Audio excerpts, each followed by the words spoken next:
Hey there, Editing Ryan here. Real quick, 2 things. First off, stick around after the credits, I want to talk to you. Second, as I mentioned in the previous episode, the sound levels were weird on this one, not sure why. I have a few theories, but you don't care about that. I did my best to help lessen this issue, but due to technical limitations, this is not a problem that can be fixed perfectly. John's mic is a bit loud on this one, so that's what you can expect. I don't like it either, but at least it sounds much better than it did before. Alright, see you in 3 hours. Editing Ryan, make me sound better. I'm not sure that's possible. Oh! Please? I'm kidding. Yeah, all right. I'm kidding.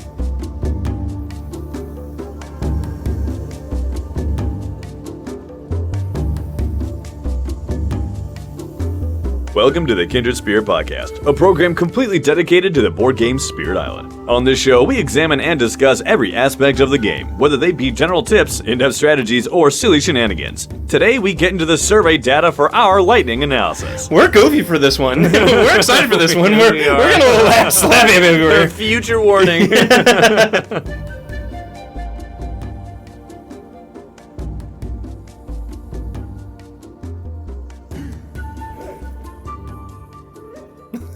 Steady. This is not good. We got a long way to go, buddy. So why are you slap happy? I know why I'm slap happy. I don't know. Just good feelings today, you know? This might be one of the busiest weeks I've had literally all week. Mm-hmm. Living out of a suitcase. I'm dog sitting for a friend who needed me like last minute, but I have other things that are coming in. I have a retreat that I'm leaving for this like weekend tomorrow morning, and I'm not going to get back until like Monday. We have a quartet on Sunday. Don't forget about that. I got to get back pronto because our quartet is performing. So we've been cramming for that. But I am excited for this. And Spirit Island! Hey! So this is so bad. And the podcast, that's cool too. So let's just get through it, all right? You know why you're here, and we know why we're here. We are excited to continue the lightning analysis, and I'm really excited to see what everyone has to say. Once again, cold reads. This is going to be great. Hot take, River might be good for lightning. I'd say. To those that don't know, cold read is a term in radio used for reading a script that you have never seen before, meaning that you are doing it for the first time while it's live. So this was terrifying, but thankfully, depending on how fast your teleprompter was at scrolling, it wasn't so bad. Anyway. For one of the the gag reels, you should just show how bad I am at reading. Oh. and how good you make me sound. Sure, I mean, John's just sounding out words. So long as I have your permission. Ryan, what does this word mean? It's Raleigh-mo. Oh! So any Raleigh-mo. All right. Anyway. There I go again with alrighty. So, in our poll, one of the things that we did is we did this a little bit differently from Adversaries series, where we talked about, hey, the Spirit Analysis series is just simply a different product than the Adversary Analysis and obviously Scenario Analysis. So we're asking different questions for them. For our Spirit Analysis, we asked 3 things. We wanted to know people's opinions on who everyone thinks makes the best pairing with this spirit and why. We also asked for what your favorite cards are for this character. And thirdly, what's just a fun or favorite memory that you have with them? Because we love hearing those memories. Oh, yeah. It's so cool. Mm-hmm.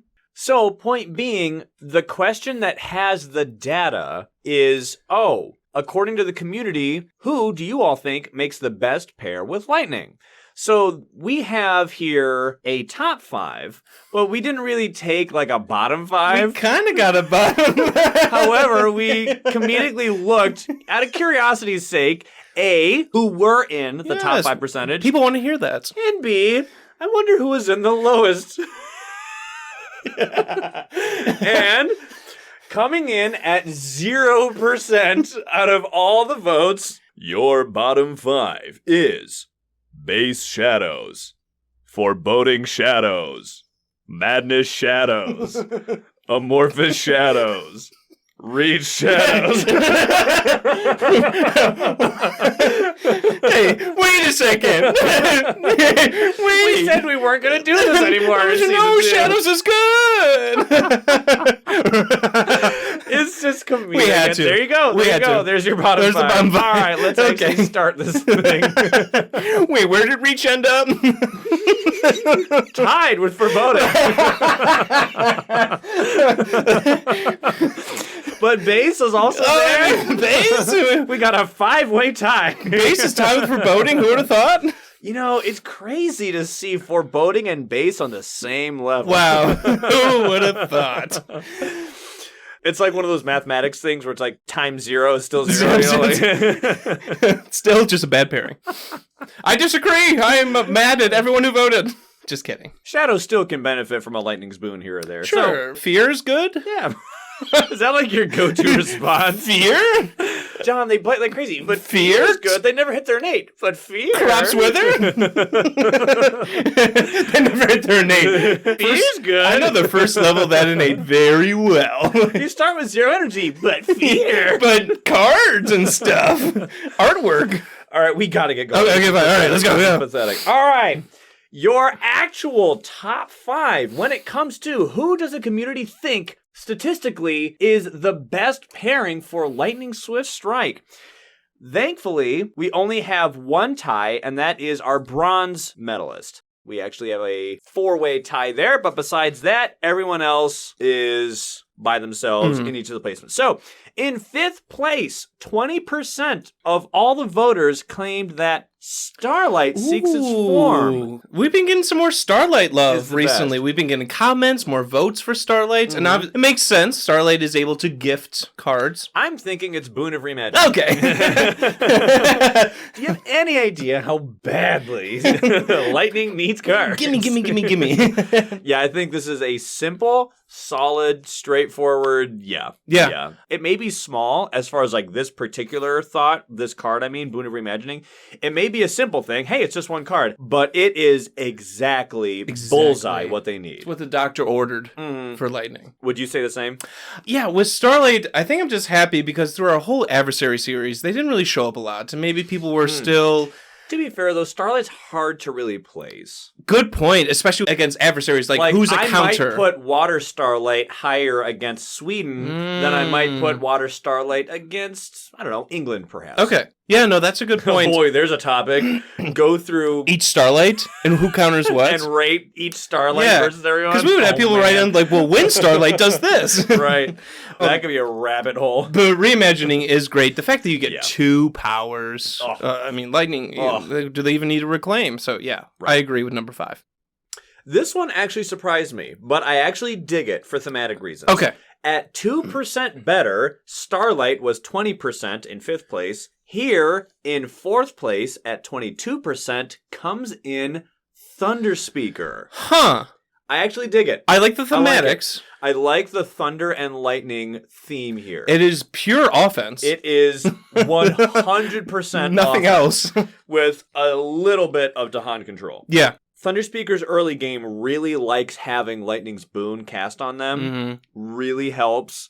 Lightning still has Harbingers of Lightning, so you can shuttle past Dahan to Thunder Speaker. Pass them on, help Thunder Speaker out. Always good. I'm not seeing how Thunder Speaker benefits Lightning. I mean, I guess they're blowing things up. Which is always good. But they don't have a boon or a gift, like Starlight did. I was going to say, they don't have a boon or gift. No support. One of the few who doesn't. Yeah. I guess the game just goes by really quickly, and that helps Lightning, maybe? It's fun sometimes to just be the embodiment of something. In this case, it's offense. Yeah, destruction. Like just go crazy with something. Just put it all on black, all on offense. That's a good point. Fun. It is only offense. Like Thunder Speaker. And like we said, the theme, Thunder, Lightning, that's cool. Yeah. That's cool. It is cool. I think even in the lore of Lightning, Thunder Speaker comes up and stuff. Like things like that, the child of the Lightning and all that thing. I do think Wind Lightning and Thunder Speaker would probably make a better pairing, or Pandemonium Lightning. So now we're getting more in the weeds. Yeah, that would be fun. Pandemonium Lightning, I think, also could be really good. just because of Strife. Strife. Dahan. That helps out with defense, so you're not losing Dahan. You're right. Yep. Yeah, that's a good point. But going back to wind, I think range is like, so good. For Thunderspeaker. Because they don't have to be in every land type of thing. Right. Yeah, that's a good point. Yeah. But this is about base. I do think when it comes to support reasons, I think Thunderspeaker benefits from this relationship more than Lightning does. Yeah. Like we said, because Harbingers of Lightning, hey, let me just give you some Dahan. Lightning's Boon, hey, let me make you fast. Yeah, but what you get from that, they're just covering their whole board and now helping you out if you need help with Lightning. Yeah, it's fun. I can see that one. Like you said, it's a great time.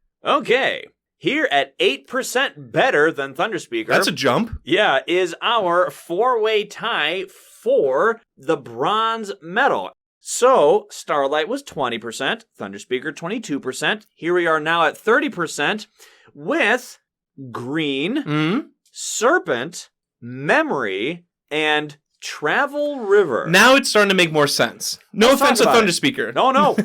No offense whatsoever. This is the top 5, after all. Yeah. But now all these spirits have something to give Lightning to help them, either like a proliferation, extra card play, elements type of thing. Of this group, who do you think benefits Lightning the best? Oh, that's a tough one. I think that is a hard question to answer. This is a strong group, Ryan. Because if you look at Green, the first thing we're all thinking of... best card in the game. obviously, is Gifted Proliferation. Right.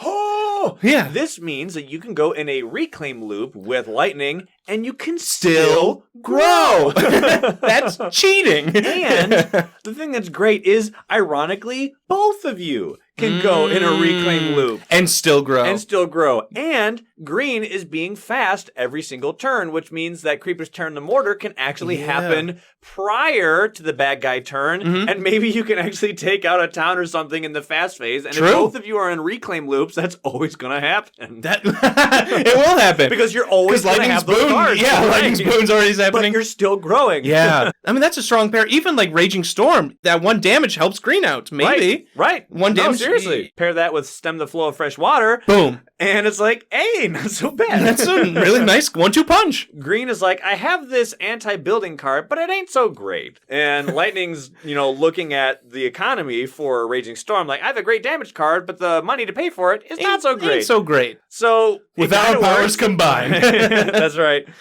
In Serpent's case, wow, this is a hard one to, not advertise. Hey, do you want another card play? Yes. Hey, do you want another card? Yes. Hey, do you want more energy? Yes. Hey, do you want to grow? You want to grow? Yes. Literally, Serpent does this with all of them, whether it be Primordial Deeps or Flowing Power, which in essence give card play and can get you more minor cards. Their innate is giving you a major without having to forget anything, which is nice. Yeah. Serpent's innate, once again, is giving you energy as well. You can also shuttle past some elements with your cards here and there. Which is nice, and you brought this up. One of them, I think it's Flowing Power, gives you fire and water. Oh, nice. That's exactly what... Is that exactly what I need? Yeah, the water element I was missing for it, yeah. And obviously, if they can get there, hey, guess what? You can place some presents out there. Oh. Yeah. So that's great. One thing that's great, too, I think Elemental Aegis can actually be really nice because since that card does splash defense, it's quite easy to cover multiple lands. So maybe you can throw this defense grenade, if you want to use that metaphor. Makes sense. Near one of Lightning's problem lands. Maybe you can even cover one of your lands and Lightning's lands because they don't have any defense. And now Harbingers of Lightning has more use because there's the defense and here's your Dahan. 1-2 punch. Yep. Memory's case, whew. Elements, this is not a bad one either. Getting those elements. Majors. Getting cards or powers. Yeah. And majors without having to forget them. Yeah, I mean... That's a solid bonus, dude. Because how much did we talk about Thundering Destruction last episode? Just how strong it is. And now you're getting elements to always trigger it, even without having to play as many cards. So shifting memory is like, observe the ever-changing world. Hey, if an action does something in a land, prepare an element. Lightning's like, hey, Harbingers, let's get a Dahan in there. Bink. Hey, let me just, Thundering Destruction something. Bink. Get rid of a town. Or Shatter Homestead something. Another Bink. one. There's 2. Yeah. Wow, look at all these elements. All of a sudden, there's 3 elements right there. Yep. Honestly, not bad. It's hard to choose as we're going through them. Travel River. Harbingers of Lightning. I can even get those Dahan to you even faster. And now Travel has defense. And we get that. We all know why we're good. Boonavigor. Reclaim 1. Wow, Boonavigor is pretty good. Yeah. pretty good. And it comes up a lot. Comes up a lot. They have that Reclaim 1, like Yep. you always say. If you look at the card art for Gift of Living Energy, you can actually see what it looks like when River is currently enthused by lightning. Mm-hmm. It's a Nolan Nasser art, which I love because Nolan designed River. Yeah. Another thing with travel, I like how mobile Travel River is with their sacred sites, or just like as they are with presence. Because, Lightning is kind of stuck with their sacred sites. They place them and that's just kind of where they are. Them. Yeah, and they need them. And it's hard for Lightning to grow, as we all complain about the Reclaim loop. But now River, especially Travel River, kind of move around and massive flood things towards Lightning. And I don't know, this flowing river. Yeah. Ah, man, this is a great top 3. Honestly, yeah, I see every single one of these. Anyway, the card Gift of Living Energy, if it wasn't absolutely clear, the picture is of River stretching forward to the sky with all of their heads, and it's currently a thunderstorm and it's raining. The perspective, the camera is on the ground looking up, and there's a lightning bolt striking River right in the face. And the lightning bolt, the energy is cascading through their body down each neck like a plasma hydra. It's so cool. Dope. It's so cool. So cool. Anyway, so Gift of Living Energy is a card that depicts what it might look like when Lightning and River pair together. Yeah, it's so good. Dope. If I had to pick, I might go Memory. Yeah, with this? Trevor was so good, but I Lightning honestly doesn't like each one of them. Okay. I'm not sure which one, and part of me wants to say kind of depends on what they're going up against. True. Because, if you look at it, Serpent does it all. What's the matchup? Yeah, Serpent can do everything. Literally all of them, but just at different rates. Mm-hmm. Green probably does my favorite one and the quickest. And but that's just because I have so much lust for proliferations. Right. And when I'm in that Reclaim loop, one of the best things I love doing is being able to do a Reclaim loop and still grow. Because after turn 2, Lightning feels like they're just not growing. It's like, well, I just do this the rest of the game and Reclaim. So yeah, it's tough. Anyway. Anyway, here's what. There is no right answer. They're all good answers. Oh, okay. I like that. That'll satisfy very few people. So those bronze medalists were at 30%.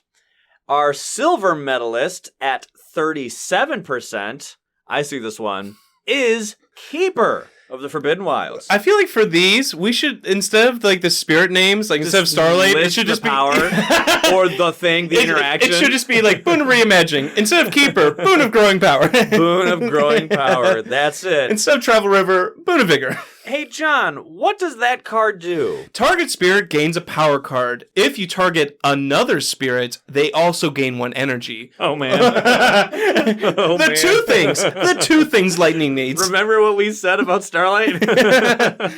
You're able to get 2 cards with Starlight, which is actually quite good. It's great. Yeah, it's good. This is also 2 things you need. Cards and energy. And energy. Oh, my goodness.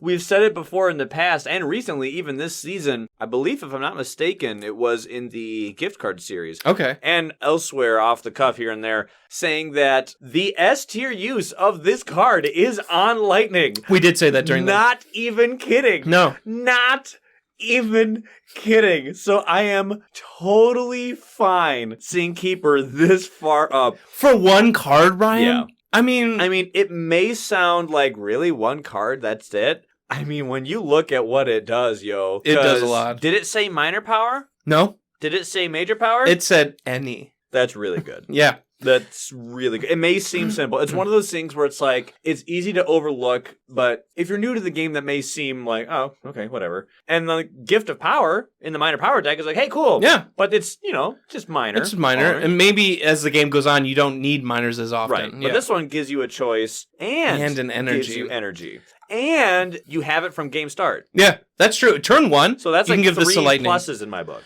I think, as I keep thinking about Keeper, the wilds do help. Yeah. Because those wild tokens, because Lightning doesn't like explorers lingering around. Not really. No, they can't do much with the explorers. Obviously, we know about Raging Storm, I'm going to complain about that. But if there's less explorers and less people coming to the island, then Lightning's blowing what's left. I can see the pairing. You can make various arguments on what else Keeper does, but the main crux is obviously Growing power. Growing power. What? And literally, to no one's surprise, is our gold medalist. But yikes, what a percentage jump. Yeah. This is hilarious. Starlight was at 20%. Thunderspeaker, 22%. The bronze medalists, 30%. Keeper, 37%. There's a little jump. And here at 71%. Almost double. Insane. Is honestly what I might consider the most famous pairing. I think so. It is arguably the most famous pairing with Base River.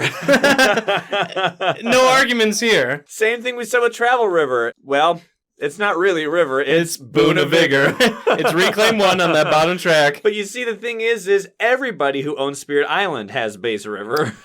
Yeah, because I think personally I would have travel higher than base, but like you said, maybe not everyone has the aspects type of thing. Also, the history that good these point. Two have. Okay. Oh my goodness. When you did your first low complexity games, you're like, hey, wait a give second. Energy for every card that you play. Wait. Hey, do I have six card play? 6 energy? Please. Early on, though, I thought, like, gimme, lightning's a major power spirit. No, it was river. No. Giving you that 6 strength. energy a turn. And, thematically, it's really cool. It is. Lightning and water working together, it's really like you dope. said, the artwork in, living energy, it's awesome. And it's very true that Boon of Vigor has really good synergies with other characters besides Lightning. Yeah. One of my favorites early on was Green and River, and it made sense because it's like, wait, hey, did you just say that I can get another energy if I had another card play? Well, let me go spike my card play by 1 with growth 2. There's an extra energy for that. Yeah. Nice. And Green actually really likes having some energy, and thematically it works great there too. But here... I can't think of the pairing is so Green's good. a little bit more self-sufficient than Lightning. Yeah, because Green can keep growing, and Lightning can. And placing a presence every single turn is kind of nice. It's also something Lightning doesn't have. Nope. Turn 2, you stop. Yeah, it's a famous pairing. You love to see it. It's great.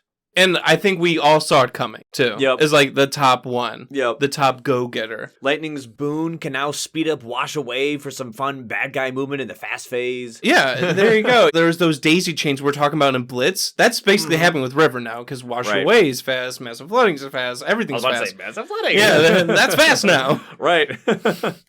One thing I was curious about, because they released the stats for the digital. If you play on Steam, they collect stats, and there's Mind Wanderer has a whole website of all these stats. Yeah. I just wanted to see who had the highest win rate as a pairing with Lightning on that. If you play on digital through Steam, it was Keeper.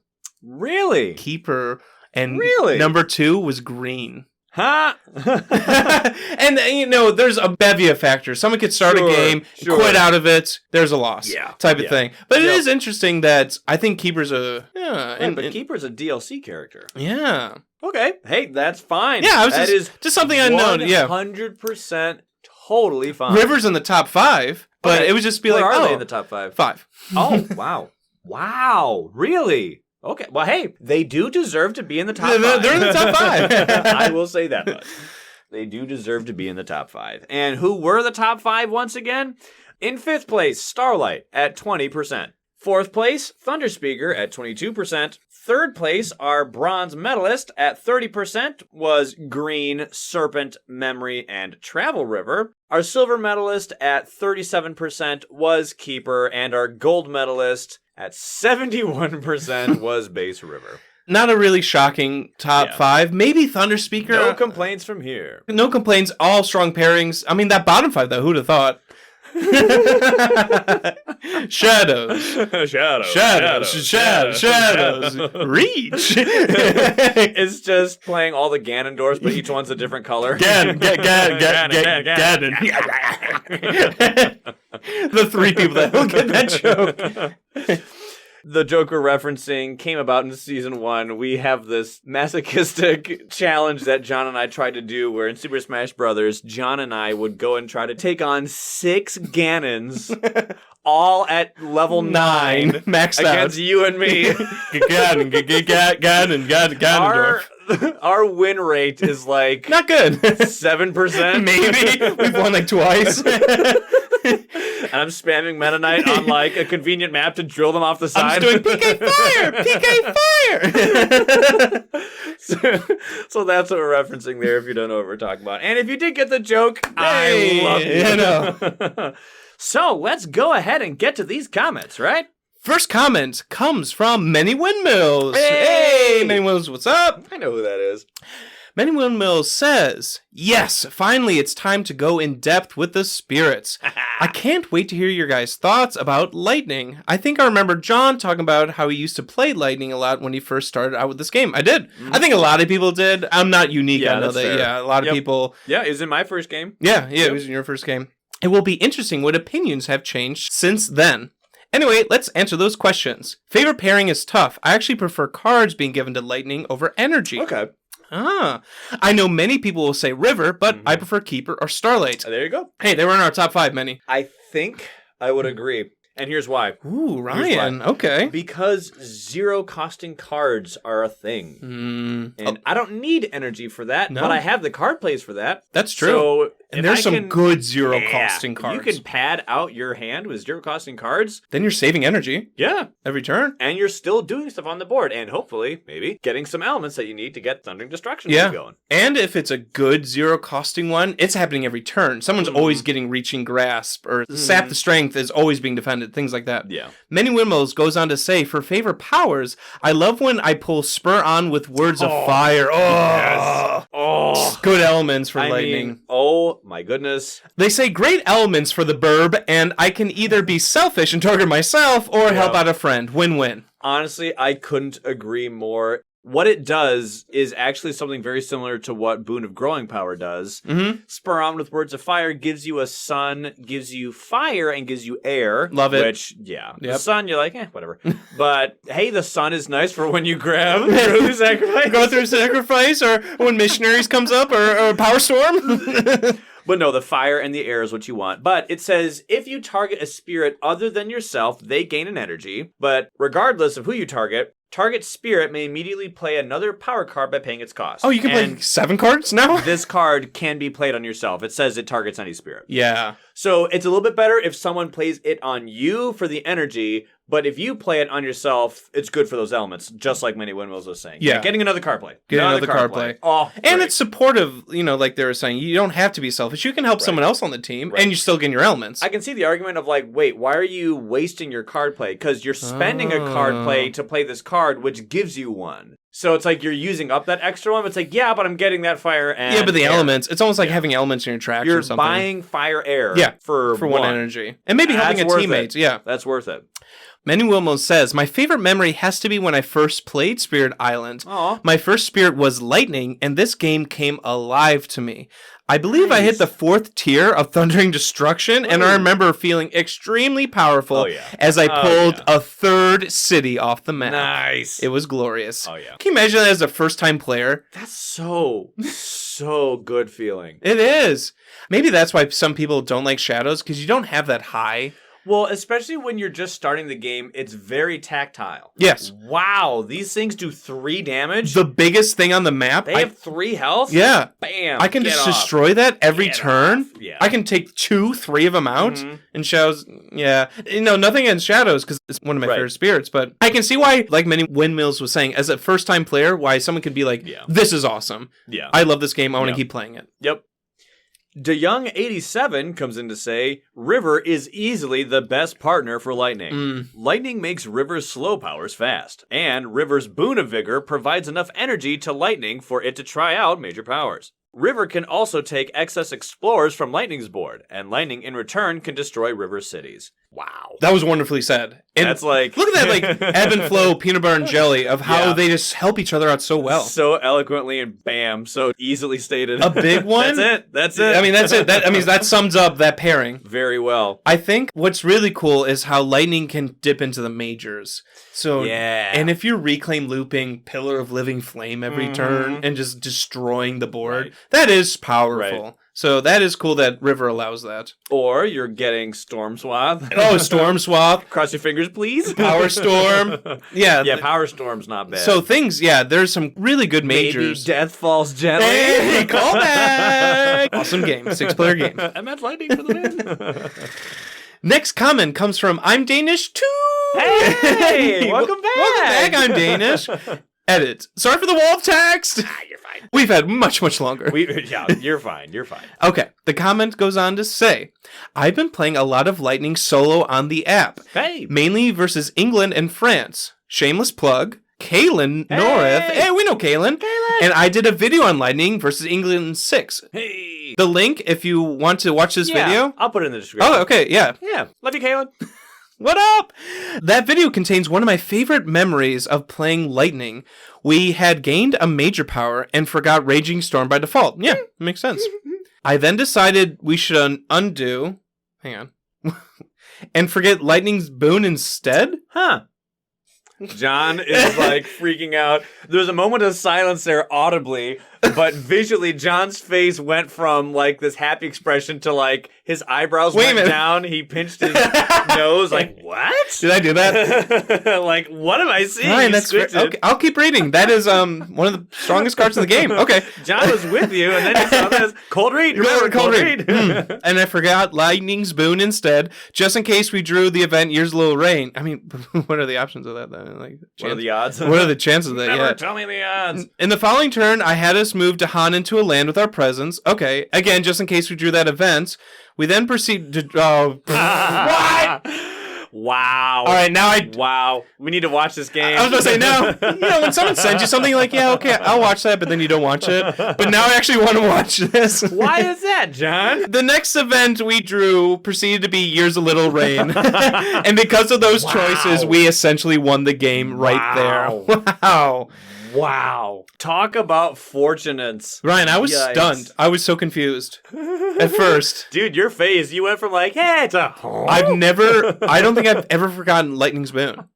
Woof. Okay. I have forgotten, let's see, Harbingers. I've forgotten Raging Storm. Of course. I've forgotten Shatter Homesteads. I don't think I've forgotten Lightning's Boon, dude. I'm not sure if I've ever done Lightning's Boon. That was a gutsy call. They said they went on to win the game. I respect that. But yeah, they said we would probably still have won regardless, but calling that event was amazing. That must have felt like the best thing ever. What are the odds? Insane. Oh my gosh, that would have been so great. That would have been like a stand up and like, oh! I would have lost my mind. Oh, yeah! There's like 60 some events in the deck. That's crazy. Around the house doing laps. Wow. Okay, Danish goes on to say, Lightning is quite simple, since reclaim looping is usually the best strategy. The fairly limited amount of choices for how to play Lightning means that, at least in solo play, you can overanalyze every card gain, which is a puzzle I really enjoy. That's an interesting thing. Since you're going to be playing this card a lot, you think about the card. Yeah. That, combined with the debate of if/when to take a downturn to grow to full power, 2 energy income and 6 card plays, is what I find fun in playing Lightning. There is that like meta game or game within the game type of thing of when you take off turns. It says on the board you're going to probably have to take off turns as Lightning. As for pairings, River is the obvious choice. Hello, 4 to 6 extra energy per turn. It's nice to meet you. Fast, massive flooding. Ocean is also an amazing partner. I'm surprised they didn't get a little more love. At least, they didn't make the top 5. They got some votes. Yeah, they did. It gives energy, gets to drown fast, and there is good synergy with Ocean's defense and Lightning's Dahan movements. Yep. Good points. I played a couple of 4-player games with Lightning, and there I actually found that Lightning does so well without help that it's often better to use Gift of Proliferation on other spirits. Hey. Interesting. Literally no one is complaining if they get Gift of Proliferation. Yeah, and if you're just like reclaim looping and doing fine by yourself, then go ahead. Give it to someone else. My top 3 cards for Lightning are, without a doubt, Sap the Strength of Multitudes. Oh, yeah. Oh, easy. Sap the Strength, very simple. It is a range 0 card that is free. It's fast. 0 energy, and it says defend 5. But hey, if you have 1 air, increases power's range by 1. So yeah, Dana says defend 5 at range 1, and you always have the air. Yeah. Yep. For free is enough to handle most problems. Even though it doesn't have the right elements, it's incredibly strong when combined with Harbingers of Lightning. Mm-hmm. Right, very rudimentary to Han and defense. Yeah. Because Harbingers of Lightning moves to Han, and then here you can defend with them. I will say, though, there's 2 elements that it gives you. Animal, which is like, whatever. And water, which is actually good for the later stages of Thundering Destruction. Mm-hmm. And as Danish really likes to, hope and pray for Years of Little Rain, that water could end up being useful. Yep. If you pull it up and then forget it and, get to bonus grow. Their next card is Grow Through Sacrifice. Need I say more? And yes, I pick Sap the Strength of Multitudes before Growth. Interesting. Sometimes defense is what you need, and that is like, I can't Blight, I can't Cascade. You might need to pick it over Grow Through Sacrifice.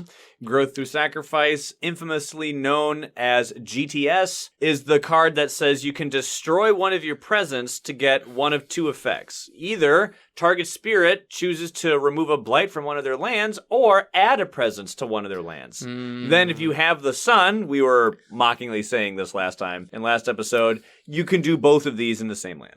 So you can remove Blight and bonus grow. And Lightning really likes having more presence out there. Oh, yeah. And you're upgrading your tracks, you're spreading your presence out. It's 0 costing as fire. Yeah. Their next card is Fire in the Sky. Fast Fear, Strife, and all the elements you could ever wish for. Honestly, I do really like Fire in the Sky. It's such a simple card. It is simple. I actually really like having this one for Downpour as well. Yeah, you do. I like it for Trickster. But I think everyone just likes this card. Well, it's solid. It's cheap. It's fast. Gives you sun, fire, and air. Hey, fire, air. Fire, air, there it is. Even if it was slow, it gives you a air. So you're like, okay, whatever. Yeah. But no, it is already fast, which means that this air can make something else that maybe doesn't have an air element fast now. True. You can move that to something else. Range 1 of a Sacred Site. Wow. Do you have Sacred Sites? I only have Sacred Sites, yeah. 2 fear, add a strife. Oh, nice. 2 fear and defense. Yeah. Perfect. Number 4, because Danish says perhaps Grow Through Sacrifice is too strong. Any card that's 0 costing with fire and air. Swarming Wasps is my favorite because I just like tokens. I don't think it's the 4th best card, but it's so fun to cover the island with beasts. Yep. It is a free fast card with fire, air, animal. You can add a beast, or if target land has 2 beasts, you can push up to 2 explorers. Which is also good for lightning. It's amazing for Raging Storm because you can gather bad guys who have 1 health and zap them there. It does require that you do this in a non-blighted land, but that's not the worst. No, I mean, usually you're not blighting a whole lot with lightning. Usually, attacking them before they're ravaging. Janus goes on to say, some honorable mentions that should not be underestimated. Rain of Blood, Portents of Disaster. Nice. Yep. Each give 3 fear, which is a lot. Rain of Blood can help reach higher tiers of that innate with its air and water, and while Portents of Disaster can help pay for events, potentially. Yep. I find Steam Vents and Flesh Rot Fever to be situational. Steam Vents, yes. Steam Vents is phenomenal. You get to just, straight up destroy an explorer. Yeah. But it is 1 energy. It is. And you have to be there. And it's only 1... Yeah. 1 explorer. But it's, the thing is, it's like explorers are precisely what you lightning can't struggles with. Yeah. Readily destroy cheaply. They both have pretty good effects and are very nice elements for reaching higher tiers of the innate. But after playing Shattered Homestead, I only have a single energy left each turn. And often there are other cards that I need more. Oh, finally, another favorite memory.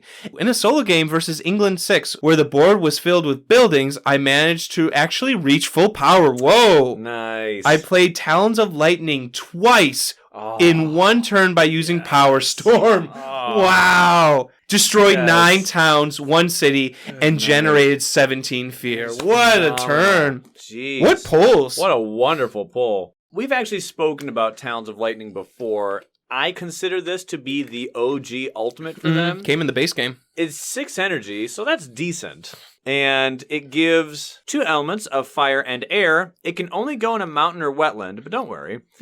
The level 1 effect is, 5 damage, 3 fear. Not bad. Not bad. Not bad at all. If you have 3 fire and 3 air, you get to do the level 2 version, which is pathetically easy. 3 air, 3 fire, you're already getting 1 of each of those. Oh, yeah, just from the card. Hey, can you get 2 of each elsewhere? I have 6 card plays. I hope I do. Play 2 cards. Yeah. Bam, done. If you get that, then you can destroy 1 town in each adjacent land. Then also increase this power's range to 3. Wow. So, yeah, if you have a populated board, towns are just getting shredded. Mm-hmm. And they don't need to be, those towns, in mountains or wetlands. It just says adjacent land. So, that could be any land. Yeah, Sweet. Great power. What a turn. That sounded like an awesome game versus England. It's phenomenal. Thanks for the comment, Danish. Yeah.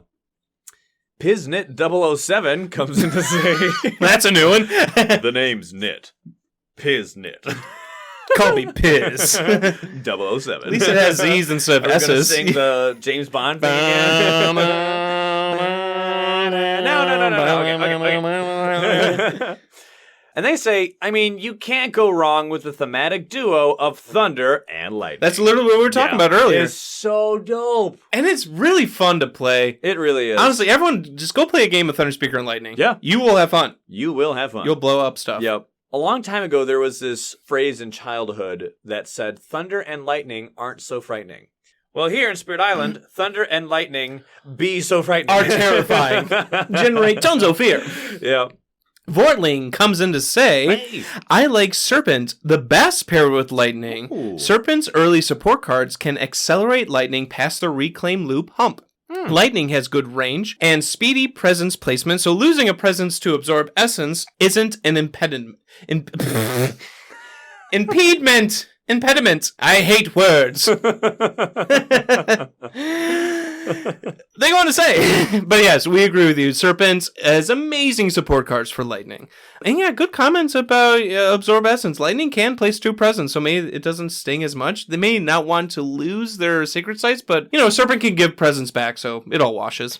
They go on to say, Fire in the Sky or Steam Vents for best cards. No, yeah, Serpent really can accelerate their reclaim loop. Yeah. Especially with those cards that they're giving. Mm-hmm. With flowing giving power cards, or I even like just the elements. Sometimes just giving an element. Oh, yeah. Dude, I remember back in the day, Absorb Essence, I was like, I don't know. No one likes that card. Now I'm like, please. Absorb me. Take my money. Take my money. I get an element. I get money. I don't care. I can grow again. Hey. They go on to say, Fire in the Sky or Steam Vents for fear powers. Fire in the Sky gives fear generation, which Lightning needs, and Steam Vents gives a less expensive way to deal with explorers and has all of Lightning's elements. Yeah, totally agree. One of the first times I played against England, I was barely... What? Well, just... Okay, I love it. No, it's just Lightning against England. It's so great. It's because so of great. how much I hate England. Yeah, I hate... Oh, Ryan. Oh. They are so tough. We could have a whole podcast about how I hate England. is. Oh, my goodness. Yes. I could talk for hours. Yes, Lightning is one of the keys to taking England down. England 6. Yes. England 6 is regarded as the hardest adversary in the game, and Lightning can just... all the towns and cities who have extra health. I don't know if I told you this on the podcast or just in person, but they are my least played adversary. And they've been around since 2017. And I played Scotland more. Which is a promo pack. No, the reason why I'm laughing is just because it's just like, I love it. I mean, this is Luke taking down Vader. It's like, that's true. Yes! The biggest baddie of the game. Yes. And Lightning, Yes, there's hope. So I love it. This isn't the first comment. We're seeing a lot of comments about Lightning. Memories about playing England. Yeah. And I'm just soaking it all in. I love it. Love it. They said, I just barely activated high levels of Lightning's innate to stave off their additional loss condition long enough for us to win the game. Yeah. No capital there. Yep. No 7 buildings there. Nope. That's an awesome memory. Hey, in our adversaries series, when we took out England, who was on the team? Lightning. Surprise? Nope. I don't think so. I picked him for a reason. Adore Me comes in, all right, if you say so, and says, any spirit that can help Lightning gain powers is good. If Lightning can grow beyond turns 1 and 2, then the game is over. And more cards is the best way to do it. Therefore, I like Keeper, Serpent, Fractured Days, Starlight, and Memory. Fractured Days lets you reclaim a card, put it back in your hand, which is huge. And sometimes I wish precisely for a reclaim 1. Oh, yeah, for lightning. Reclaim all. Or just reclaim playing lightning. But while still growing. Yeah. And still being able to. No, that's a good point. That's the first time we've heard about Fractured Days. Yeah, I was going to say, we talked about everyone else today. Yeah. Fractured. I like that. Lightning only cares about elements. Elemental Boon is playable solo.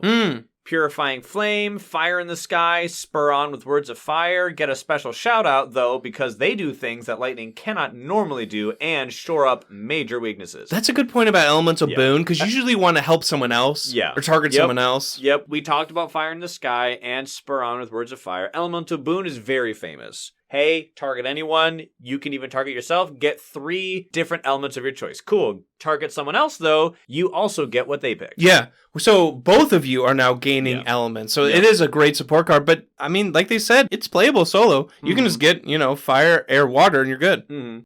In Purifying Flame's case, it gives you 4 elements. It is slow, but one of those elements is air, so LOL. No longer slow. Gives you air, fire, sun, and plant. The fire and the air are really nice. I forgot to give you 4 elements. Yeah, that's not bad. That's juicy. Really good for events, too. From range 1 of a sacred site, lol, 1 damage per blight. I can see why this card is useful. If the target land is mountain and sand, you may instead remove a blight. Now that is pretty dope. Yeah, it's a damage card, or you can get rid of that blight. That's true. If you are getting close to flipping the blight card, you can, remove blight. Yeah. It's flexible. It's flexible, or you can pair it with Raging Storm, and now the damage can start stacking, type of thing. And it's always fun to have a slow power that comes with its own air. Oh, that's true. Lightning. Yeah, so now it's just a fast card. I'll take that, thank you, and make it fast. Thank you. They go on to say, playing Pandemonium Lightning solo against France, I managed to get 5 buildings destroyed off a single slave rebellion and 1 on the spot. Whoa, 5? Yikes, that is dope. That is well, Pandemonium, strife galore. Oh my gosh, yeah. Just slinging strife around. And then Slaves Rebellion, you get to destroy. Go ahead and listen to our France analysis if you want to remind yourselves of why that is so great. Slave Rebellion is a event that is exclusively used when you have France in the game. You put that card in the deck when France is playing. Comes every 4 turns. And just for brevity's sake, if you have more strife out there, you get to do more cool stuff. Yep. More towns are getting blown up and attacked if they are strifed. Yeah, eventually cities. Yeah, which is great. So if you can go ahead and put more strife out there against France. Yeah, and group up those Dahan. Whoa, wow. Yeah, you can see why it's great. That is dope. Good great job, memory. Stormy. That's awesome. Next one. Look at all these jokes. I am so sorry if you're listening to us for the first time. We keep referencing all these jokes. You know what we should probably do for advertising sakes? We probably shouldn't explain the joke, so people have to go back and listen to while we talk about explain this joke. And we have a catalog of 70 episodes. Well, I guess you just got to figure it out. There you go. More clicks. We need clicks. Click on. Click. Download. Oh, what a dick move. Anyway. Brouhaha says, River, hands down, best spirit because of the increased energy allows more double presence placements. Yeah. Got to make those sacred sites. Because your energy spike is your 3rd growth option. But now you don't need that energy spike, so you can just keep making as much and keep making sacred sites. Second best would be Spread of Rampant Green for presence. It's really sounds good. Like Brouhaha just likes presents, getting presents out there. Do you not like that? Do you not like growing, John? Interestingly, the spirits that can give powers like Keeper and Memory are also really good because Lightning only gets powers on the reclaim. Yep. Hence the reclaim loop. Number 2, talking about best cards. They say air/fire powers regardless of effect. Love that innate. Yeah. Boiled down. There it is. Air fire. Air fire. Air powers that get air fire. Because one of them is great. The other one is great. Both of them are even better. Both combined are better. It's such a simple innate, but he's so good. He's blowing everything up. Well, it could when have you think about the 3 fact buildings that, in land gone. Higher level and mid-tier adversaries really like to build a lot. That's a good point. Multiple buildings. Yeah. I remember I played a game with a friend of mine who they used Thundering Destruction on multiple lands just because I'd remind them, hey, this power only goes in one land. They're like, oh, so it's just really good on like built up lands. I'm like, yeah. I'm like, oh, it's not as good as I thought. I said, it's really good against adversaries who really go and build a lot. Or have adjacency builds, extra builds. Their explorers turn into buildings. Or adjacent builds. They build double towns. Yep. On higher difficulties, this innate is just so great. Mm-hmm. For their memory, they said, playing with immense, I actually managed to play with thresholds met. Cast down into the briny deep. Oh, yeah. Plus, unlock the gates of deepest power. And that got me dreams of untouched land. That's like the hierarchy of like... You know the verbal meme was like the... Oh, yeah. The brain and the meme where it shows the brain activity. Yeah, and each subsequent action uses more brain activity. So it's like... And so near the end, the brain is just like, yeah! So first it was cast down, then... That's crazy. Then it was deepest power, then untouched land. Wow. I wiped out an entire island board and added a nice new pristine one all in the fast phase. Nice. Absolutely the most bonkers turn I've had. I'd say, yeah, Briny Deeps destroys all invaders in a land. LOL, who cares? It's the second effect. You blow up the board that you cast this power on. Literally Laura's favorite power. She just flips the board. Then unlock the gates of deepest power literally has every single element in the game, all 8. The only card to do so. Yeah. Sun, moon, fire, air, water, earth, plant, animal, has all of them, which is hilarious. But it says, for 4 energy, target spirit gains a major power by drawing 2 cards and keeping 1. At first, that may sound, oh man, only isn't it 2? Usually 4? Yeah. But thankfully, you can do this without having to forget another power card. Wait, what? Which is awesome. Huge. Then, if you have 2 of every single element in the game,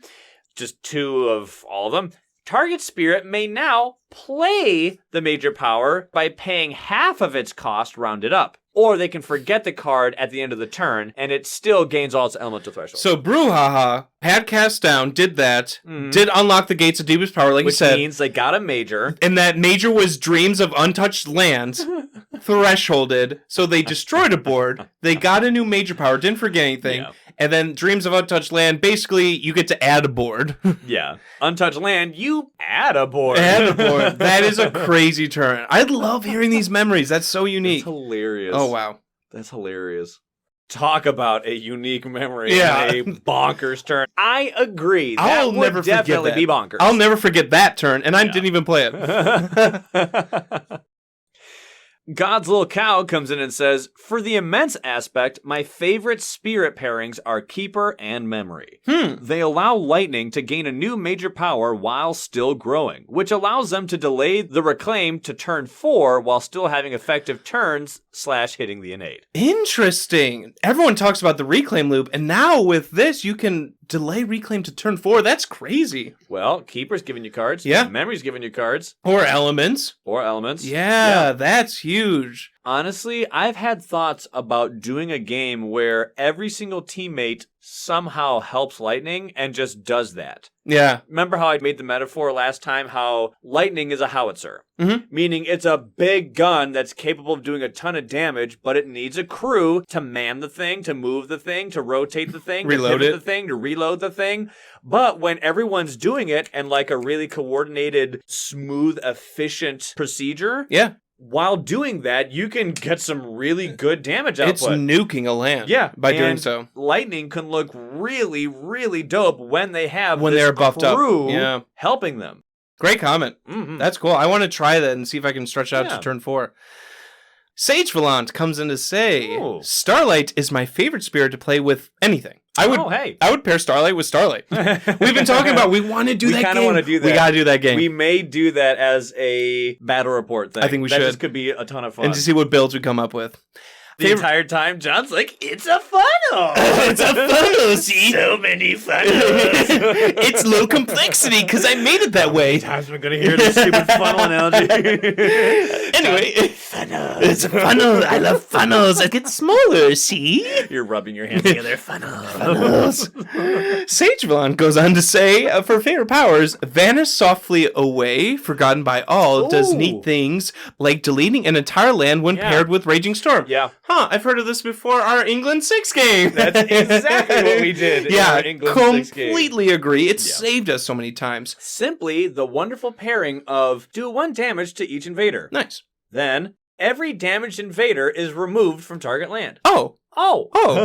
Completely clears out of land. Well, then. They do say no fear generation, though. Yeah. And we kind of ran into that, too. Luckily, we found Paralyzing Fright and, spam that. Thank you. What a game that was, dude. Yeah. And you can argue rather have it in the game with lightning rather than to be playing it as lightning. Yeah, it's not crucial No. that lightning plays it, but hey, it does give you air and water. It does. It does have good elements for you. It can, get you to your innates. But I do like that combo of Raging Storm and Vanish where everything's gone. It does give you air. Yeah, you need air. And is it a slow power? It is. Hey, LOL. Hey. Now it's fast. There's that air. So in that way, it's good. But you can arguably say that, hey, even if someone else plays it, just lightning spoon them. Yeah.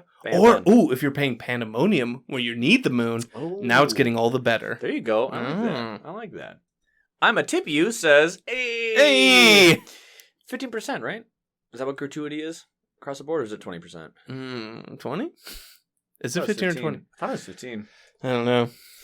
I'll Google that later. Hey, Editing Ryan, which is it? This is a rare instance where both of you are correct. It is expected for you to leave a tip regardless of the quality of your service. The tip that you should leave should be anywhere between 15 to 20%. Cool. Thanks. I'm a tip you comes in and says, I really like pairing Serpent with Lightning. Serpent can give lightning cards and energy, which is super good. We've been hearing so many serpents. Yeah. So many serpents. Remember, Serpent can literally do it all. All the things that lightning wants. They want cards. They want energy. They want elements. They want majors, which is never bad. Yeah. And you want presence out there. Serpent literally does all of those. That's such a good point where you're talking about this whole crew, this team coming together to build and shoot this howitzer gun. What if it's all in one spirit? What if it's just serpent? Yeah. Like you're saying. Granted, it takes some time, but I mean... And they can't do it all at once or something. Sure. But, I mean, when you get Serpent Wakes in Power level 3, you are getting 1 energy, a presence out there, and a major. And that can happen. That happens more consistently than you think. Yeah. Serpent can reach those levels. Serpent can definitely get there. Thanks for the comment. I'm a tip you. Next comment comes from Registered Lizard. Hey! Thanks, guys. Love the podcast. Hey! I love you, random citizen. Thanks, Lizard. I love it. I'm excited for the new series. Hey! With that said, I don't have a ton of lightning experience. No worries. Thanks, Lizard. Was I supposed to say something? No, I was just like, I don't have any experience. Yes. That's fine. Well, I'm just saying, what their comment just ended. The cool thing is, though, with these things, I love hearing the opinions from everybody. Because I feel true. as if sometimes Good point. we can hear a perspective on something that veterans maybe have forgot about. You know what I mean? Yeah, 100%. And sometimes there's something that's really cool, powerful, and strong that maybe we overlook sometimes. Yeah, I hadn't thought about that. So I love seeing these comments. So, they say, my favorite pairing is anyone who can give me a freaking card. My favorite card is any card that gives me another card. All caps. All caps. And my favorite memory is receiving voluminous number of cards. John, your brain just stop. Who uses the word voluminous? Lizards do. Oh, hey. Lizards do.